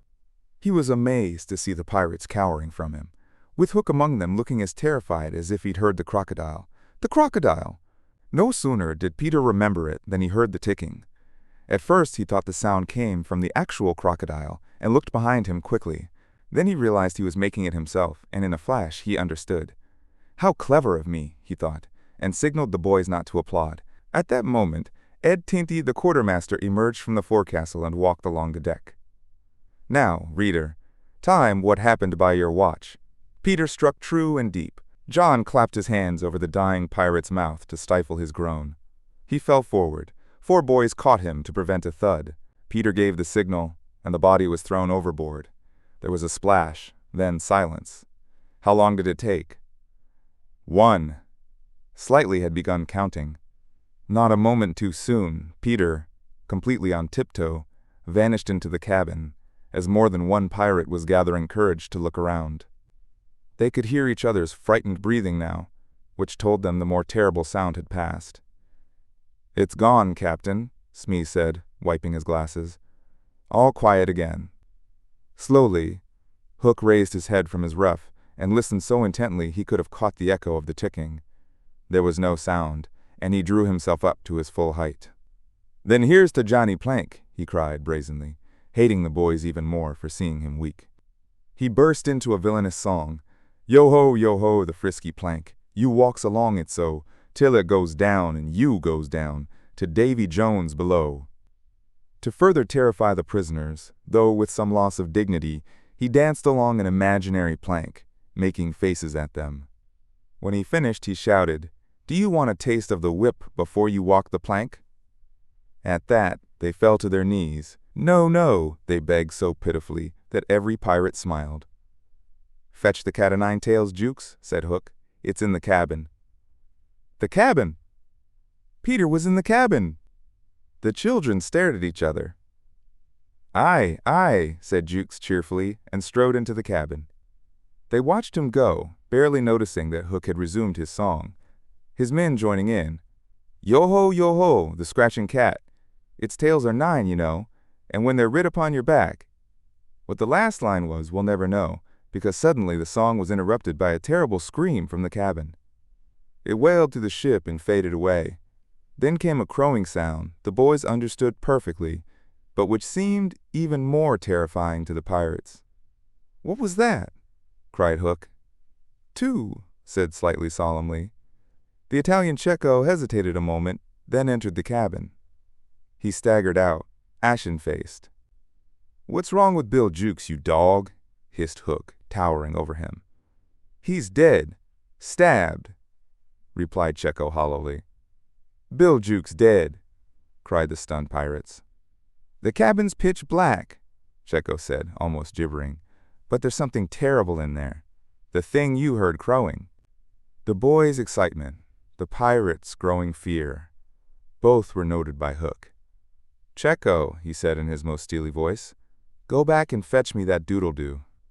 Cecco, bravest of the brave, cowered before his captain, crying, "No! No!" But Hook was stroking his claw thoughtfully. "Did you say you would go, Cecco?" he asked casually. Cecco went, first throwing up his arms in despair. No one sang now. All listened. Again came a death scream, and again the crowing. No one spoke except slightly. 3, he said. Hook rallied his men with a gesture. "Death and damnation," he thundered. "Who's going to bring me that doodle-doo?" "Wait for Cecco to come out," growled Starkey, and the others echoed him. "I thought I heard you volunteer, Starkey," said Hook, stroking his claw again. "No, by thunder!" Starkey protested. "My Hook thinks you did," said Hook, crossing to him. "I wonder, Starkey, if it might be advisable to humor the Hook." "I'd rather hang than go in there," Starkey replied stubbornly, again backed by the crew. "Is this mutiny?" asked Hook, more pleasantly than ever. "Starkey's the ringleader." "Captain Mercy!" Starkey whimpered, trembling. "Shake hands, Starkey," said Hook, extending his claw. Starkey looked around for help, but all abandoned him. As he backed away, Hook advanced, and now the red spark appeared in his eye. With a despairing scream, the pirate leaped upon Long Tom and threw himself into the sea. "4," said slightly. "And now," Hook asked courteously, "did any other gentleman mention mutiny?" Grabbing a lantern and raising his claw threateningly, he declared, "I'll bring out that doodle-doo myself," and rushed into the cabin. 5. How? Slightly longed to say it. He wet his lips in readiness, but Hook emerged, staggering, without his lantern. "Something blew out the light," he said a bit unsteadily. "Something," echoed Mullins. "What about Checo?" demanded Noodler. "He's as dead as Jukes," Hook replied shortly. His reluctance to return to the cabin made a bad impression on everyone, and mutinous whispers spread again. All pirates are superstitious, and Cookson cried, "They say the surest sign a ship's cursed is when there's one aboard more than can be counted." "I've heard," muttered Mullins. "He always boards pirate ships last. Did he have a tail, Captain?" "They say," added another, looking viciously at Hook, "that when he comes, he takes the form of the wickedest man aboard." "Did he have a hook, Captain?" asked Cookson insolently, and one by one others took up the cry, "The ship is doomed!" Hearing this, the children couldn't resist raising a cheer. Hook had almost forgotten his prisoners, but as he turned to them now, his face brightened. "Men," he called to his crew, "I have an idea. Open the cabin door and drive them in. Let them fight the doodle-doo for their lives. If they kill him, we're better off. If he kills them, we're no worse off." For the last time, his men admired Hook, and they eagerly obeyed. The boys, pretending to struggle, were pushed into the cabin, and the door closed behind them. "Now listen," cried Hook, and everyone listened, but no one dared face the door. Yes, one did. Wendy, who all this time had been tied to the mast. She wasn't waiting for a scream or a crow. She was waiting for Peter to reappear. She didn't have to wait long. In the cabin, he had found what he sought, the key to unlock the children's chains. Now they all crept out, armed with whatever weapons they could find. After signaling them to hide, Peter cut Wendy's bonds, and nothing would have been easier than for them all to fly away together. But one thing stood in the way, an oath. Hook or me this time. So after freeing Wendy, he whispered for her to hide with the others, then took her place by the mast, wearing her cloak to pass for her. Then he took a deep breath and crowed. To the pirates, it sounded like a voice announcing all the boys lay dead in the cabin. They panicked. Hook tried to steady them, but like the dogs he had made them, they showed their teeth, and he knew if he looked away now, they would attack him. "Men," he said, ready to coax or strike as needed, never wavering for an instant, "there's a Jonah aboard." "Aye," they snarled, "a man with a hook." "No, lads, it's the girl. Never was there luck on a pirate ship with a woman aboard. We'll set things right when she's gone." Some remembered this had been a saying of Flint's. "It's worth a try," they said doubtfully. "Throw the girl overboard," cried Hook, and they rushed at the cloaked figure. "No one can save you now, missy," Mullins jeered. "There's one who can," replied the figure. "Who's that?" "Peter Pan the Avenger," came the terrible answer, and as he spoke, Peter threw off the cloak. Then they all knew who had been killing them in the cabin, and twice Hook tried to speak, but failed. In that dreadful moment, I think his fierce heart broke. At last he cried, "Cleave him to the chest!" but without conviction. "Down, boys, and at them!" Peter's voice rang out, and in another moment the clash of weapons echoed throughout the ship. Had the pirates stayed together, they would certainly have won, but the attack came while they were still disorganized, and they ran in all directions, striking wildly, each thinking himself the last survivor. Man to man, they were stronger, but they fought defensively, allowing the boys to hunt in pairs and choose their targets. Some pirates jumped into the sea, Others hid in dark corners where Slightly found them. He didn't fight but ran about with a lantern that he flashed in their faces, half blinding them, so they fell easy prey to the other boys' dripping swords. Little sound was heard beyond the clang of weapons, occasional screams or splashes, and Slightly monotonously counting 5, 6, 7, 8, 9, 10, 11. I believe all were gone when a group of savage boys surrounded Hook, who seemed charmed against death, keeping them at bay in a circle of flashing steel. They had defeated his men, but this one man seemed a match for them all. Again and again they closed in, and again he carved out space. He had lifted one boy with his hook, using him as a shield, when another boy who had just run his sword through Mullins joined the fight. "Put down your swords, boys," the newcomer called. "This man is mine." Suddenly Hook found himself face to face with Peter. The others backed away, forming a ring around them. For a long time, the two enemies stared at each other, Hook trembling slightly, Peter with a strange smile. "So, Pan," Hook finally said, "this is all you're doing." "Yes, James Hook," came the stern answer. "It is all my doing." "Proud and insolent youth," said Hook, "prepare to meet your doom." "Dark and sinister man," Peter replied, "have at you." Without more words, they began fighting, and for a while neither had the advantage. Peter was a superb swordsman who parried with dazzling speed. Now and then he followed a feint with a thrust that got past his opponent's defense, but his shorter reach prevented him from driving the blade home. Hook, barely inferior in skill but less nimble in the wrist, forced Peter back by sheer weight, hoping to end it with a favorite thrust taught long ago by Barbecue in Rio. To his astonishment, Peter deflected this move again and again. Then Hook tried to close in and finish him with the iron hook that had been pawing the air, but Peter ducked under it and, lunging fiercely, stabbed him in the ribs.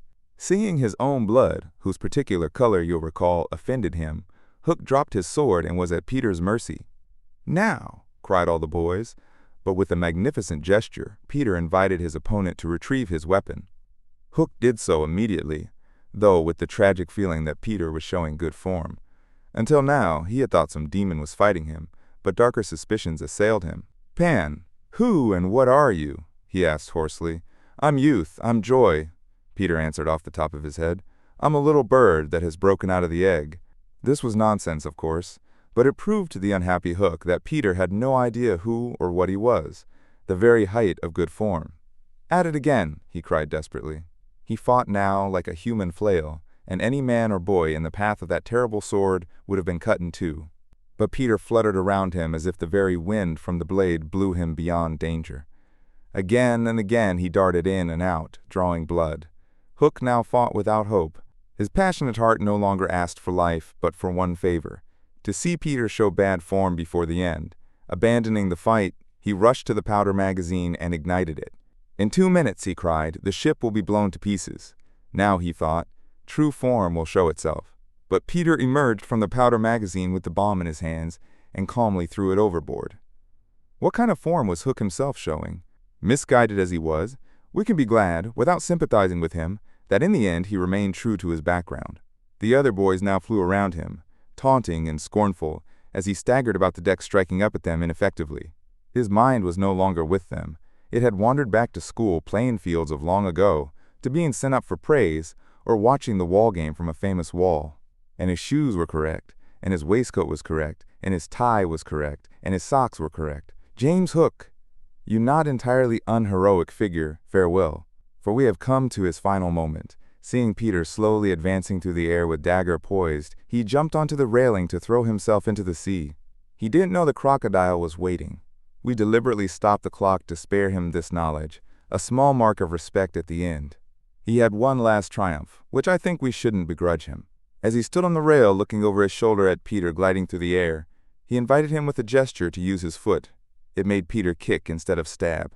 At last Hook had received the favor he craved. "Bad form," he jeered, and went contentedly to the crocodile. Thus perished James Hook. 17, Slightly announced, though his count was slightly off. 15 pirates paid for their crimes that night, but 2 reached shore. Starkey, captured by the Native Americans and forced to become a nurse for all their babies, a humiliating fate for a pirate, and Smee, who afterward wandered the world in his spectacles, making a meager living by claiming he was the only man James Hook had feared. Wendy, naturally had taken no part in the fighting, though she watched Peter with shining eyes. But now that all was over, she became important again. She praised them equally and shuddered delightfully when Michael showed her where he had killed a pirate. Then she took them into Hook's cabin and pointed to his watch hanging on a nail. It said, 1:30. The lateness of the hour was almost the most exciting thing of all. She quickly tucked them into the pirates' bunks, all except Peter, who strutted up and down the deck until he finally fell asleep beside Long Tom. He had one of his dreams that night and cried in his sleep for a long time, and Wendy held him tightly. Chapter 16. The Return Home. By 3 bells that morning, they were all up and moving. A big sea was running. Toodles, the boatswain, was among them with a rope's end in his hand, chewing tobacco. They all wore pirate clothes, cut off at the knee, shaved cleanly, and came up on deck with authentic nautical rolls and hitches of their trousers. No need to say who was captain. Nibs and John were first and second mate. There was a woman aboard. The rest were sailors before the mast who lived in the forecastle. Peter had already tied himself to the wheel, but he piped all hands and delivered a short speech. He hoped they would do their duty like brave hearts, he said, but he knew they were the scum of Rio and the Gold Coast, and if they gave him trouble, he would tear them apart. The bluff, harsh words struck the right tone with sailors, and they cheered him enthusiastically. Then, a few sharp orders were given, and they turned the ship around, pointing it toward the mainland. Captain Pan calculated, after checking the ship's chart, that if this weather held, they should reach the Azores around June 21st, after which it would save time to fly. Some wanted it to be an honest ship, others favored keeping it pirate, but the captain treated them all like dogs, and they dared not express their wishes even in a petition signed by all. Instant obedience was the only safe approach. Slightly received 12 lashes for looking confused when told to take soundings. The general feeling was that Peter was being honest now to fool Wendy, but things might change once his new suit was ready, which she was reluctantly making from some of Hook's wickedest garments. It was later whispered that on the first night he wore this outfit, he sat a long time in the cabin with Hook's cigar holder in his mouth and one hand clenched, with just the forefinger extended and held threateningly like a hook. Instead of watching the ship, we must now return to that lonely home from which 3 of our characters had so heartlessly fled long ago. It seems wrong to have neglected number 14 all this time, but surely Mrs. Darling doesn't blame us. If we had returned sooner to show our sympathy, she probably would have said, "Don't be silly. I don't matter. Go back and watch the children. As long as mothers are like this, their children will take advantage of them. You can count on that." Even now, we enter that familiar nursery only because its rightful occupants are on their way home. We're merely hurrying ahead to make sure their beds are properly aired and that Mr. and Mrs. Darling aren't out for the evening. We're just servants. Why should their beds be properly aired when they left so ungratefully? Wouldn't it serve them right to come home and find their parents away for the weekend? It would teach them the lesson they've needed since we met them. But if we arrange things that way, Mrs. Darling would never forgive us. One thing I'd love to do is tell her, as authors can, that the children are returning, that they'll be here next Thursday. This would completely ruin the surprise Wendy, John, and Michael are looking forward to. They've been planning it on the ship. Mother's delight, father's shout of joy, Nana leaping through the air to embrace them first. But what they should really expect is a good scolding. How delicious to spoil it by breaking the news early so when they enter grandly, Mrs. Darling might not even kiss Wendy, and Mr. Darling might grumble, "Good grief, here are those boys again." But we'd get no thanks even for this kindness. We know Mrs. Darling by now and can be sure she would criticize us for depriving the children of their small pleasure. But my dear madam, it's 10 days until next Thursday, so by telling you, we can save you 10 days of unhappiness. Yes, but at what cost? By depriving the children of 10 minutes of delight. Oh, if you look at it that way. What other way is there? You see, the woman had no proper spirit. I meant to say wonderfully nice things about her, but now I despise her and won't say any of them. She doesn't really need reminding to have things ready, because they already are. All the beds are aired. She never leaves the house. And look, the window is open. We're completely useless to her. We might as well go back to the ship. That's all we are. Observers. Nobody wants us. So let's watch and make catty remarks, hoping some might sting.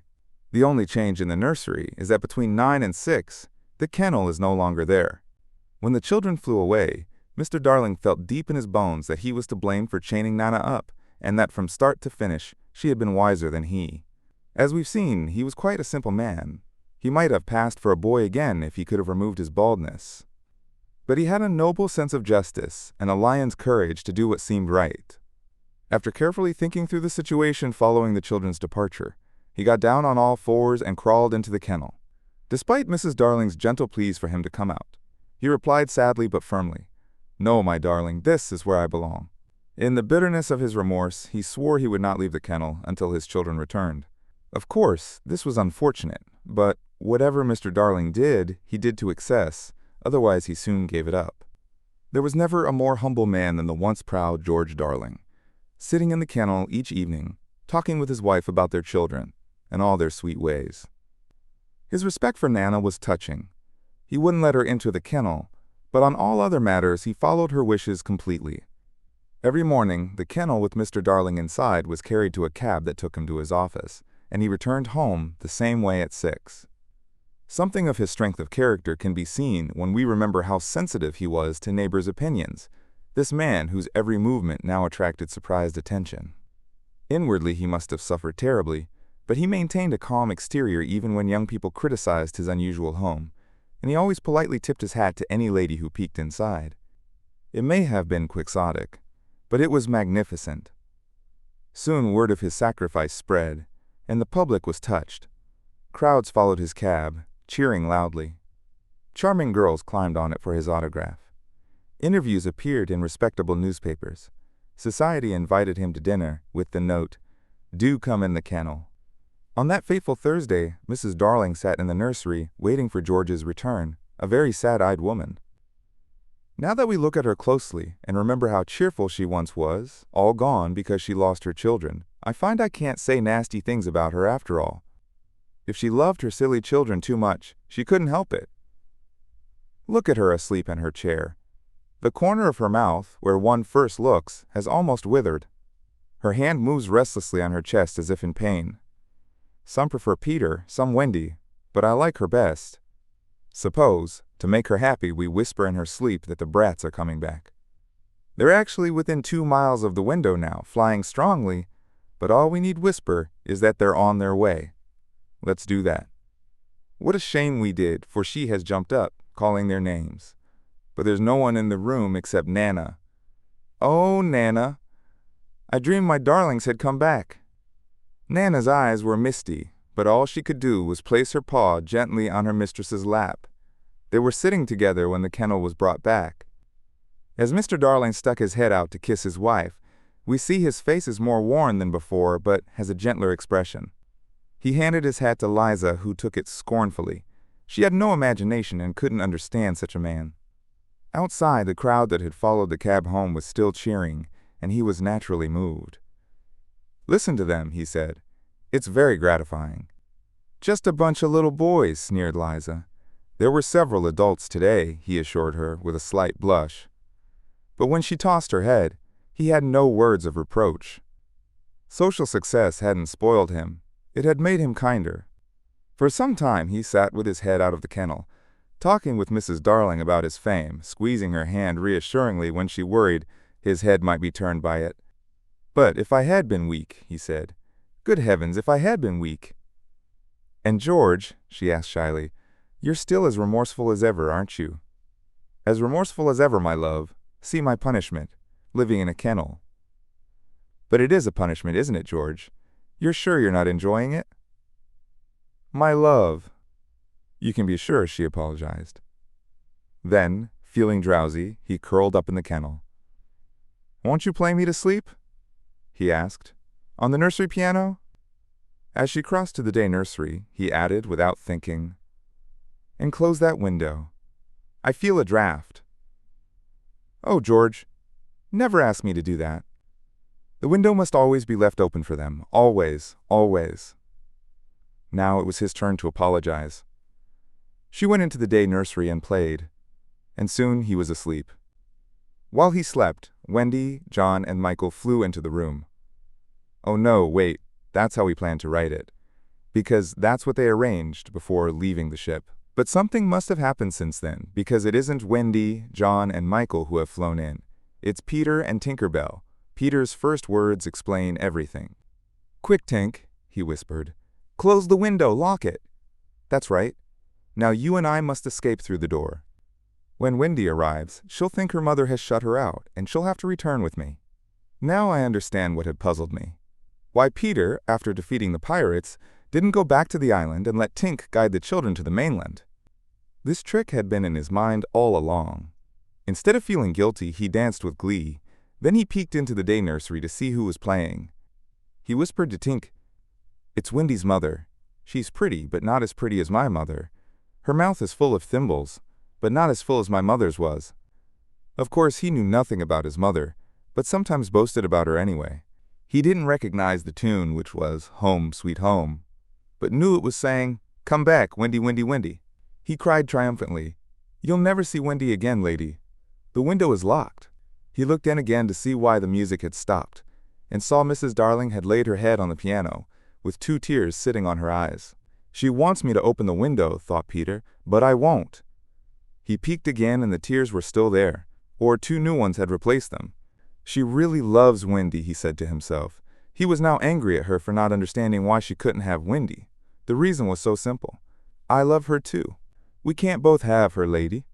But the lady wouldn't accept this, and he grew unhappy. He stopped looking at her, but even then, she wouldn't release him. He hopped about making faces, but when he stopped, it felt as if she were inside him, knocking. "Oh, all right," he said finally, swallowing hard. Then he unlocked the window. "Come on, Tink," he cried with a sneer at nature's laws. "We don't need any silly mothers." And he flew away. Thus Wendy, John, and Michael found the window open after all, more than they deserved. They landed on the floor, completely unashamed, and the youngest had already forgotten his home. "John," Michael said, looking around uncertainly, "I think I've been here before." "Of course you have, silly. There's your old bed." "So it is," Michael agreed, but without much conviction. "Hey," cried John, "the kennel!" And he dashed over to look inside. "Maybe Nana's in it," Wendy suggested. But John whistled in surprise. "There's a man in there!" "It's Father!" exclaimed Wendy. "Let me see Father," Michael begged eagerly, and took a good look. "He's not as big as the pirate I killed," he said with such honest disappointment that I'm glad Mr. Darling was asleep. It would have been sad if those were the first words he heard his little Michael say. Wendy and John were taken aback to find their father in the kennel. "Surely," said John, as if he no longer trusted his memory, "he didn't used to sleep in a kennel." "John," Wendy said hesitantly, "maybe we don't remember our old life as well as we thought." A chill fell over them and served them right. "It's very careless of Mother," said that little rascal John, "not to be here when we return." It was then that Mrs. Darling began playing again. "It's Mother!" cried Wendy, peering into the day nursery. "So it is," said John. "Then you're not really our mother, Wendy?" asked Michael, who was clearly sleepy. "Oh dear!" exclaimed Wendy, feeling her first real pang of remorse. "It's definitely time we came back." "Let's sneak in," John suggested, and put our hands over her eyes. But Wendy, seeing they needed to break the joyful news more gently, had a better plan. "Let's all get into our beds and be there when she comes in," just as if we'd never been away. So when Mrs. Darling returned to the nursery to check if her husband was asleep, all the beds were occupied. The children waited for her cry of joy, but it didn't come. She saw them but didn't believe they were really there. You see, she had seen them in their beds so often in her dreams that she thought this was just another dream that hadn't faded yet. She sat down in the chair by the fire where she had nursed them in the old days. They couldn't understand this, and a cold fear gripped all 3. "Mother!" Wendy cried. "That's Wendy," she said, still sure it was a dream. "Mother!" "That's John," she said. "Mother!" cried Michael. He recognized her now. "That's Michael," she said, and she held out her arms to the 3 selfish children, arms she thought would never hold them again. But they did, as Wendy, John, and Michael slipped from their beds and ran to her. "George! George!" she cried when she could speak, and Mr. Darling woke to share her joy. Nana came rushing in. It was the most beautiful scene, though no one was there to see it except a little boy staring in at the window. He had experienced countless ecstasies that other children can never know, but he was looking through the window at the one joy from which he would forever be barred. Chapter 17, When Wendy Grew Up. I hope you want to know what happened to the other boys. They were waiting below to give Wendy time to explain about them. After counting to 500, they went up, using the stairs because they thought it would make a better impression. They stood in a row before Mrs. Darling, hats in hand, wishing they weren't wearing pirate clothes. They said nothing, but their eyes begged her to take them in. They should have looked at Mr. Darling, too, but they forgot about him. Of course, Mrs. Darling immediately said she would have them, but Mr. Darling was strangely depressed. They noticed he thought 6 was rather a large number. I must say, he told Wendy, you don't do things by halves. A grudging remark the twins thought was aimed at them. The first twin was the proud one, and he asked, blushing, "Do you think we'd be too much trouble, sir? Because if so, we can leave." "Father!" Wendy cried, shocked, but the cloud remained over him. He knew he was behaving poorly but couldn't help it. "We could sleep doubled up," offered Nibs. "I always cut their hair myself," said Wendy. "George!" Mrs. Darling exclaimed, pained to see her beloved showing such a bad side. Then he burst into tears, and the truth came out. He was as happy to have them as she was, he said, but they should have asked his permission as well as hers, instead of treating him like a nobody in his own house. "I don't think he's a nobody," Toodles said instantly. "Do you think he's a nobody, Curly?" "No way. Do you think he's a nobody, Slightly?" "Definitely not." "Twin, what do you think?" It turned out none of them thought he was a nobody, and he was ridiculously pleased. He said he'd find room for them all in the drawing room if they could fit. "We'll fit, sir," they assured him. "Then follow the leader," he cried happily. "Mind you, I'm not sure we actually have a drawing room, but we pretend we do, and that's just as good." Hoopla! He danced through the house, and they all shouted, "Hoopla!"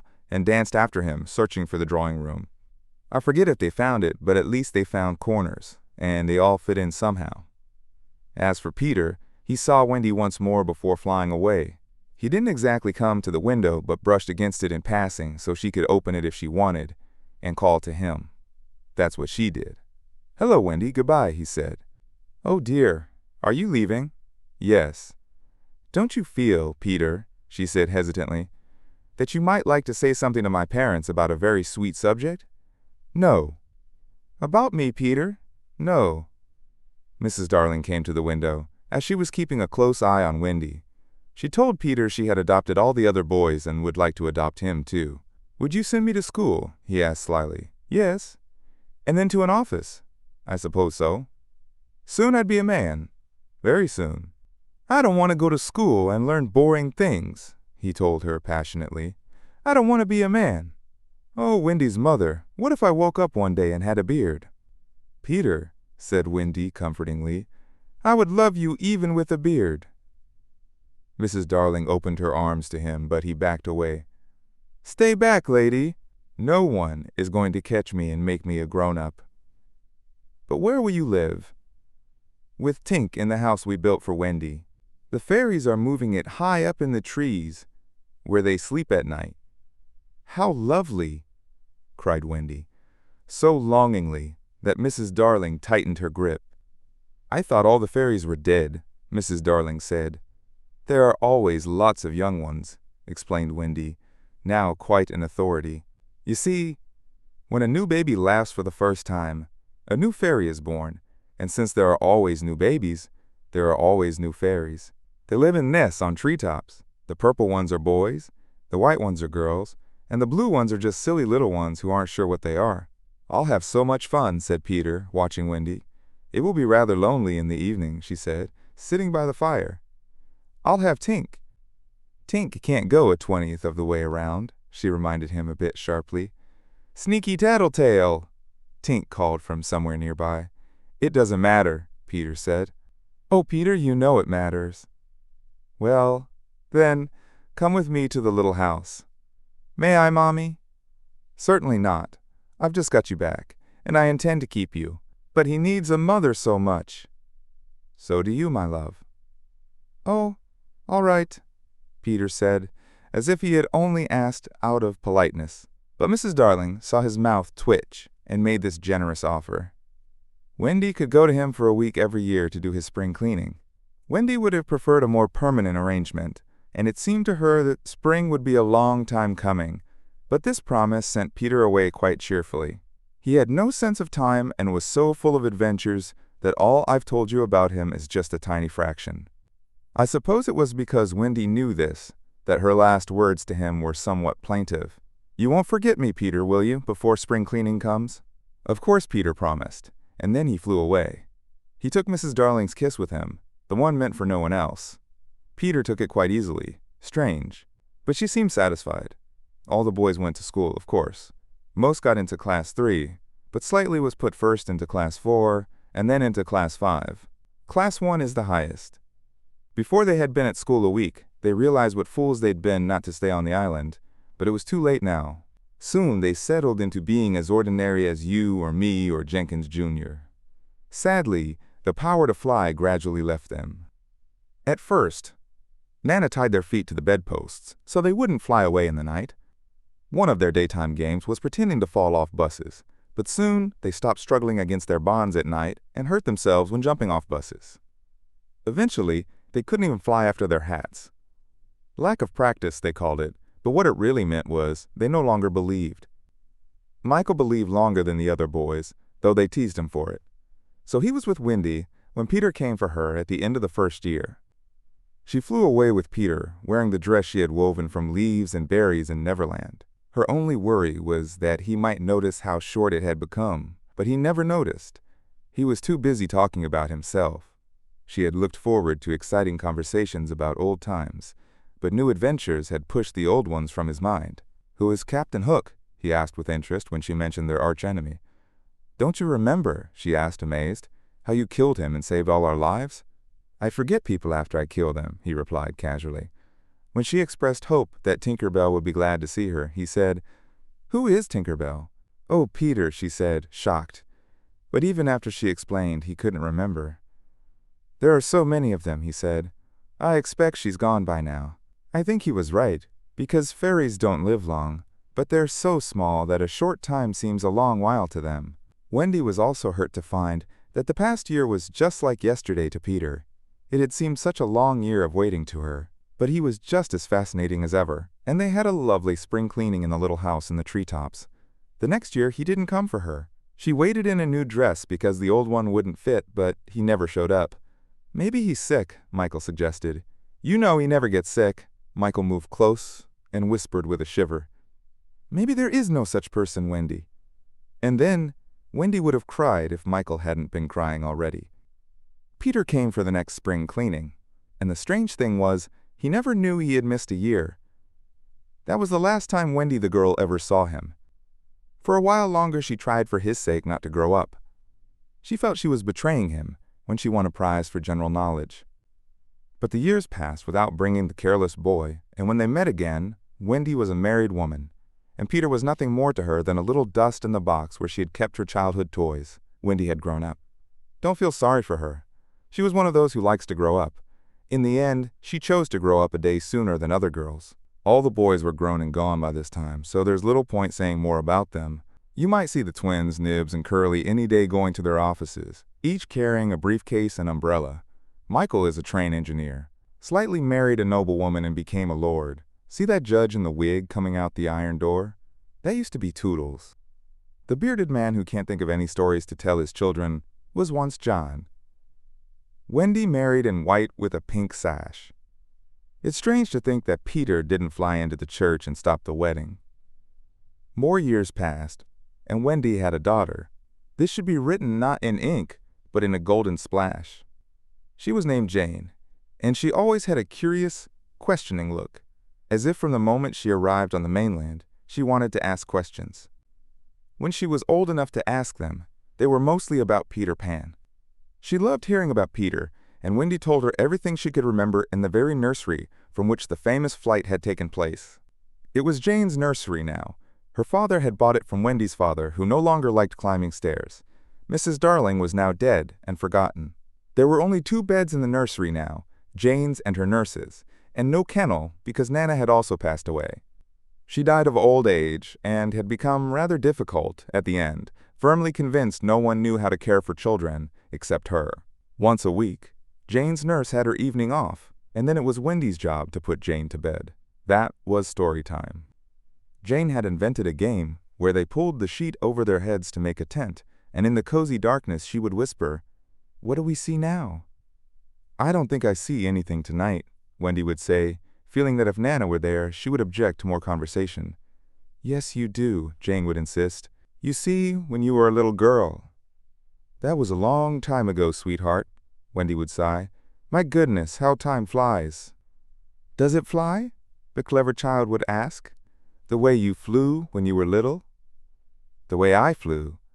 You know, Jane, sometimes I wonder if I ever really did fly." "Yes, you did. Those dear old days when I could fly." "Why can't you fly now, Mother?" "Because I'm grown up, darling. When people grow up, they forget how." "Why do they forget?" "Because they're no longer carefree and innocent and heartless. Only the carefree and innocent and heartless can fly." "What does carefree and innocent and heartless mean? I wish I were carefree and innocent and heartless." Sometimes Wendy admitted she did see something. "I believe," she would say, "I can see this nursery." "I think I can too," Jane would agree. "Go on." And they would embark on the great adventure of the night Peter flew in, looking for his shadow. "The silly boy," Wendy would say, "tried to stick it on with soap, and when he couldn't, he cried, and that woke me up, and I sewed it on for him." "You've missed a part," Jane would interrupt, now knowing the story better than her mother. "When you saw him sitting on the floor crying, what did you say?" "I sat up in bed and said, 'Boy, why are you crying?'" "Yes, that was it," Jane would say with a big breath. "And then he flew us all away to Neverland, and the fairies and the pirates and the Native Americans and the Mermaids' Lagoon and the underground home and the little house." "Yes, which did you like best?" "I think I liked the underground home best." "Me too. What was the last thing Peter ever said to you?" "The last thing he ever said to me was, 'Just always be waiting for me, and then some night you will hear me crowing.'" "Yes, but he forgot all about me," Wendy would say with a smile. She was that grown up. "What did his crow sound like?" Jane asked one evening. "It was like this," Wendy said, trying to imitate Peter's crow. "No, it wasn't," Jane said seriously. "It was like this." And she did it much better than her mother. Wendy was startled. "My darling, how could you know?" "I often hear it when I'm sleeping," Jane explained.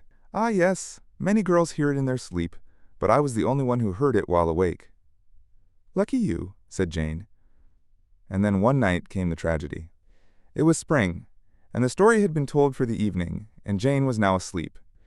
Wendy was sitting on the floor, close to the fire, darning, since there was no other light in the nursery. While she sat there, she heard a crow. Then the window blew open as it had long ago, and Peter dropped onto the floor. He was exactly the same as ever, and Wendy saw immediately that he still had all his first teeth.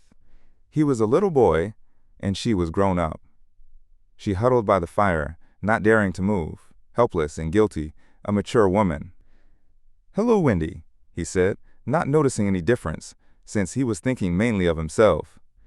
In the dim light, her white dress might have been the nightgown she wore when he first met her. "Hello, Peter," she replied faintly, making herself as small as possible. Something inside her cried, "Woman, woman, let go of me." "Hello, where's John?" he asked, suddenly noticing the third bed was missing. "John isn't here now," she gasped. "Is Michael asleep?" he asked, glancing carelessly at Jane. "Yes," she answered, now feeling she was being untrue to Jane as well as Peter. "That's not Michael," she added quickly, afraid of judgment. Peter looked. "Oh, is it a new one?" "Yes." "Boy or girl?" "Girl." Surely now he would understand, but not at all. "Peter," she said, faltering, "are you expecting me to fly away with you?" "Of course. That's why I came." He added a bit sternly, "Have you forgotten this is spring cleaning time?" She knew it was useless to say he had missed many spring cleanings. "I can't come," she apologized. "I've forgotten how to fly. I'll teach you again quickly." "Oh, Peter, don't waste the fairy dust on me." She had stood up, and now at last a fear seized him. "What is it?" he cried, shrinking back. "I'll turn on the light," she said, "and then you can see for yourself." For almost the only time I know of, Peter was afraid. "Don't turn on the light," he begged. She let her fingers run through the hair of the tragic boy. She wasn't a heartbroken little girl anymore. She was a grown woman smiling at it all, though her eyes were wet. Then she turned on the light, and Peter saw. He gave a cry of pain. When the tall, beautiful woman tried to embrace him, he drew away sharply. "What is it?" he cried again. She had to tell him. "I am old, Peter. I'm much more than 20.